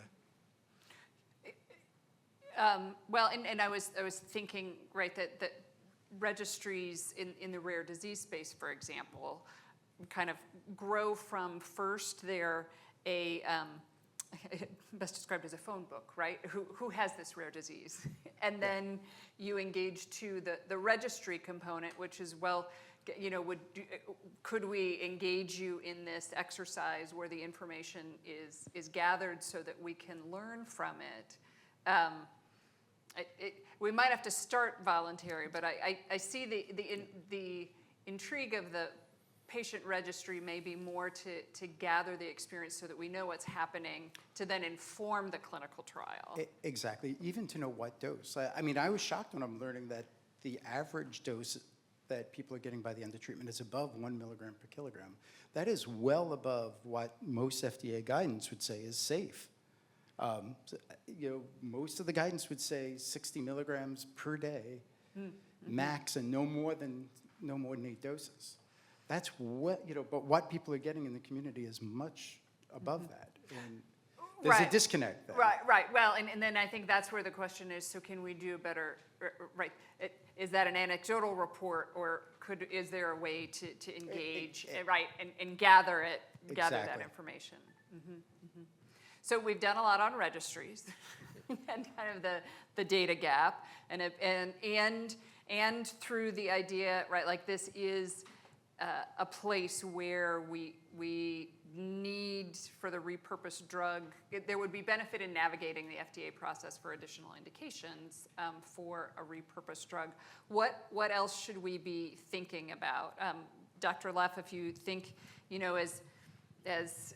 so say there were to be a new indication and it became within SAMHSA's scope of work, you don't even have to assume that. You could just say, hypothetically. So I'll tell you what we're doing now, and it's a relatively new effort, but for about the past 2 years or so, we stood up a work group, and it is comprised of staff from prevention and treatment and mental health services. And we're really, even though we may not be monitoring and looking at data in our mental health clinics, we are definitely very interested in kind of scanning what's going on in terms of national surveys, et cetera. And this has been stood up and led by the indomitable Dr. Cameron Wolf, who's sitting here in the audience. So we are interested because of the prevention aspect too. We're really interested in what's going on even outside of the clinics. We're looking at illicit and licit use. Okay. And really trying to get a sense of what's going on and thinking about risk reduction strategies, thinking about all sorts of things. I think what's happened, though, is we've started getting into this work, and it's kind of what people are saying in the clinics about these patient registries. The more we know what we want to look at, it just gets, we just are getting in this rabbit hole, and we look at these national surveys and we say, oh, we asked about this, but now we need to increase the, it just gets, each question becomes 10 questions the next year because we need to know that much more detail and for us to really understand what's going on. So that's part of our problem right now. I don't have any solutions. That's, well, but I think it speaks to, right, particularly as we think, first part of the day when we were saying, well, I asked part of the question was why is ketamine being used clinically in these therapeutic areas? And it was areas of unmet need, right? Particularly in psychiatry, in those components, if you have treatment-resistant depression or something else. So what I'm hearing from you is that from SAMHSA's mental health services, right, component, there's certainly at least interest in. Absolutely, very strong interest, and we are trying our best to try to look at the trends, look at national data. We have we're working with radars, which Dr. Palomar had kind of mentioned, and so we're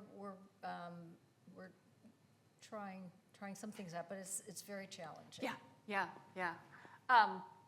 So we know we need to pursue this, to have more data, to get the regulations to help us do this safely. What are other things we should think about? So, going back to one of my initial points, I think recognition that each aspect of this may require different avenues of pursuit.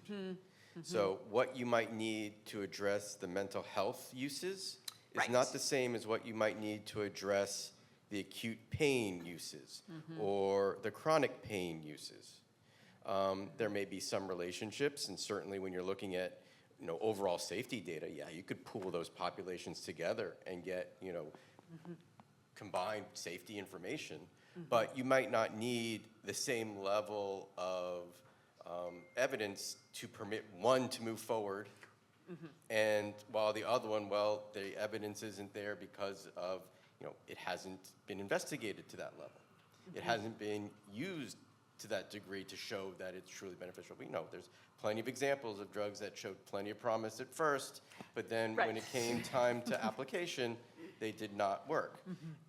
In some areas, maybe this is where ketamine will fall, and maybe that's some of the mental health ones, who knows? Because those represent relatively new indications. But when you're looking at indications that have been in practice for 40 years, then okay, there is evidence to say that even though this is off-label use, it continues to be used in this context successfully to accomplish very specific therapeutic goals. Yeah, so part of that adjacency, and it is important that we think about the indications and what it is and what we know and how to pursue developing the evidence for those indications, which earlier today there was the suggestion, thinking too about pragmatic clinical trials or other ways to generate evidence that may be helpful. Again, that's what I was saying. The pragmatic clinical trials are really important, but some of the limitations that put on make them not real world. Right, I did use different words. There's real world, there's pragmatic trials and clinical trials. Exactly. But yes, and I think we just have to align how dangerous is this use? Because if it is that dangerous, that's scary because it's being used widely and more widely, every day. But we can't even do the work to tell us what is being used, whether it's safe, whether it's efficacious. We're actually stymied from doing that work, which is, at least semi-real world. Yeah, which might be a space for clinical trial innovation and see how that pursues. And a lot of times the safety consideration comes from animal studies that have no correlate in actual human experience with the drugs. And this is borne out in historical analyses of studies and drugs that have been approved. And the animal data suggested one thing And then over time, I think like midazolam and pregnancy, how it was considered to be, avoided because it could potentially cause issues with fetal development. And now the evidence in human use at human doses is it probably is perfectly fine. But I agree, but it should be enough of a caveat to say we want to know this. Right. Not just close our eyes to it No, and no, say I'm we're not- not going to look. I'm not No, I agree suggesting with that, you. but when you have now, generations of experience and literature that now say, yeah, maybe this wasn't actually correlating to any human. I'm agreeing with you. I'm saying it would Yeah. just be nice to have that data to actually look at it and show that. Yeah, that's really helpful. So I'm gonna turn to each of you. I'm gonna ask a question, and then I'll fill for about 30 seconds so that you can decide how you're gonna answer it. But I'm gonna turn to each of you. You each get your own last word to do one of two things, either to highlight something that you heard today that was a bit of a, kind of an aha, maybe something you didn't know in this space. Alternatively, what is the one thing that you would suggest as we look at, the next steps in exploring ketamine? What might a next step in exploring ketamine be? So let me repeat those, mostly so it gives you more time to think of your answer and they can think about what they might have said. But the alternatives are, first, alternative is something that you heard today that you want to underscore and just be like, yeah, that was helpful to me. Or the second, what is your admonition for what might be a helpful next step as we continue to explore therapeutic uses in ketamine? I am going to go with Caroline first. Thanks, Susan. I think I will go with I think the message that every panel mentioned, which is that we need more and better data. And I think more and better data help us make better regulatory decisions. And the way that we get there, I think, has to be a combination of looking at some of the established pathways that we already have for using our risk-benefit approach, but also trying to recognize that there are spaces for innovation when done carefully and appropriately. You can't really comment broadly on some of the questions and the specific kind of discussions that folks have raised on this stage and others. But I would go back, I think, to some of the comments that I made about the modernizing clinical trial space and trying to think better about how to use real-world data and real-world evidence. They're really tricky questions. I think there are some examples maybe to draw on from other types of therapeutic spaces and whatnot, and some other examples of things being repurposed. But it really comes down to wanting to make sure that when we're able to review them, we have the data that we need to make a good decision about whether things can be approved safely and effectively. And if they're not able to do that, then we need to think about where are the data gaps and how do we address them. And that there may be many sources of data because it's a product that has been used for a long time, albeit some of these uses are new. I'm just going to go down the line, so now you know your order once you're going to be called on. So thank you. So one thing, and I think this was highlighted by Gerald as well, is in many respects getting good clarity and guidance from our FDA partners as to what we should be looking for.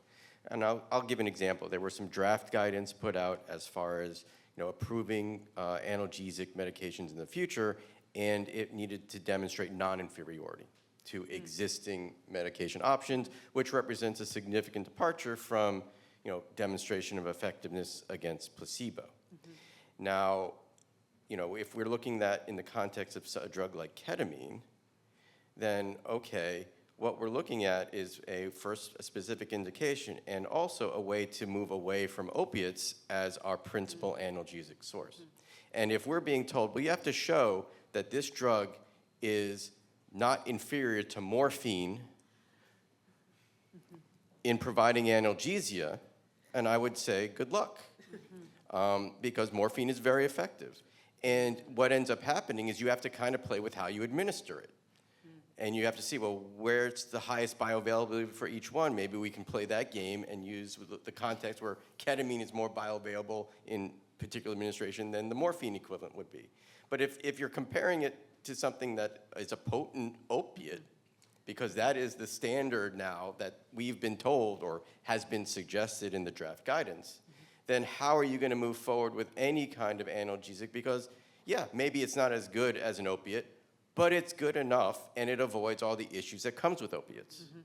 So I think this is one of the dilemmas we face in moving forward and trying to develop new indications for ketamine or get old indications for ketamine approved by the FDA is, okay, are we setting standards or bars in response to events that happened in the past that are now going to prevent us from actually moving forward and advancing patient care and providing treatments that avoid the pitfalls and the harms that we've faced to date. Yeah. So that helps us in thinking through. That's a very granular example on making sure we're paying attention to that indication component, in that this is a product where there are the indication realm is at least multiple. Dr. Leff. So I'm going to go a little blue ocean kind Yes? of here, and I'm going to say Caroline. Yep. Go Army. We talked about this. All right. So Caroline has all the safety data. You've done all the trials. And I would just, what I heard today, and I heard about the bioavailability of, oral ketamine, et cetera, but I would hope, and this is just dreaming, that if this is safe and if this is efficacious, that we would have a route of administration and the ability to have it in the least restrictive setting that would keep it safe, so that it would be available for everyone in the U.S. And there have been studies which show that when you have infusion centers, actually one of Dr. Harding's studies, right? That show that people who live in rural areas drop out of studies because they can't get there twice a week or 3 times a week. So that's what I would hope for with all these other caveats in place. Right, which I think it makes sense and is something to keep in mind. That it won't be in the FDA review, but we can think about it in the product development. Is, will this reach the populations who we've heard so much about today? Yeah. Dr. Sanfor? I would try to meld a few of the things. I mean, I think that's why you're fourth. I think very important what Carol said. I mean, knowledge is power. If we have more information, it's so critical. And really having representative samples, almost all the work done in this field is not representative of the US population. It's a very thin sliver. So we really need more information. But the one thing I'll add is it costs money. Yeah. And yeah. It's really difficult to get funding to do this. Having some mechanism of funding to collect this data is so critical. We all agree that having the data is important. We may agree on the best ways of doing that or may not, but I can tell you without some funding, it's not going to happen. And this falls into that strange thing where it's, not something where companies are going to make money off it, really. It's very difficult. So who's going to fund this? And that becomes a real challenge. And when you do get funding, how are you going to ensure that that will get the information you need? I think that's critical. The last point, sort of a little bit of a left turn from where we were, but I think is really critical to bring back, is a little bit what Dr. Heifetz brought up. The fact that these treatments are part of a treatment system in general, and there's huge contextual effects. We take that personally in psychiatry and mental health, but it's across all of medicine. These contextual effects are huge. Yes. And trying to understand a little bit more of how much is the drug specific, whether the dose really matters, whether that experience, the dissociative experience matters. People are talking about today like it definitely does. The data really doesn't support that. I think in reality, if you think it matters, then it probably will matter. If you're told it doesn't matter, then it's probably not going to matter so much. But I think we really need to understand, the whole aspect of the treatment, the contextual effects, the actual specific pharmacologic effects, and to understand this across the broad population of the U.S., not just a sliver of it. Yeah, I'll just stop with that.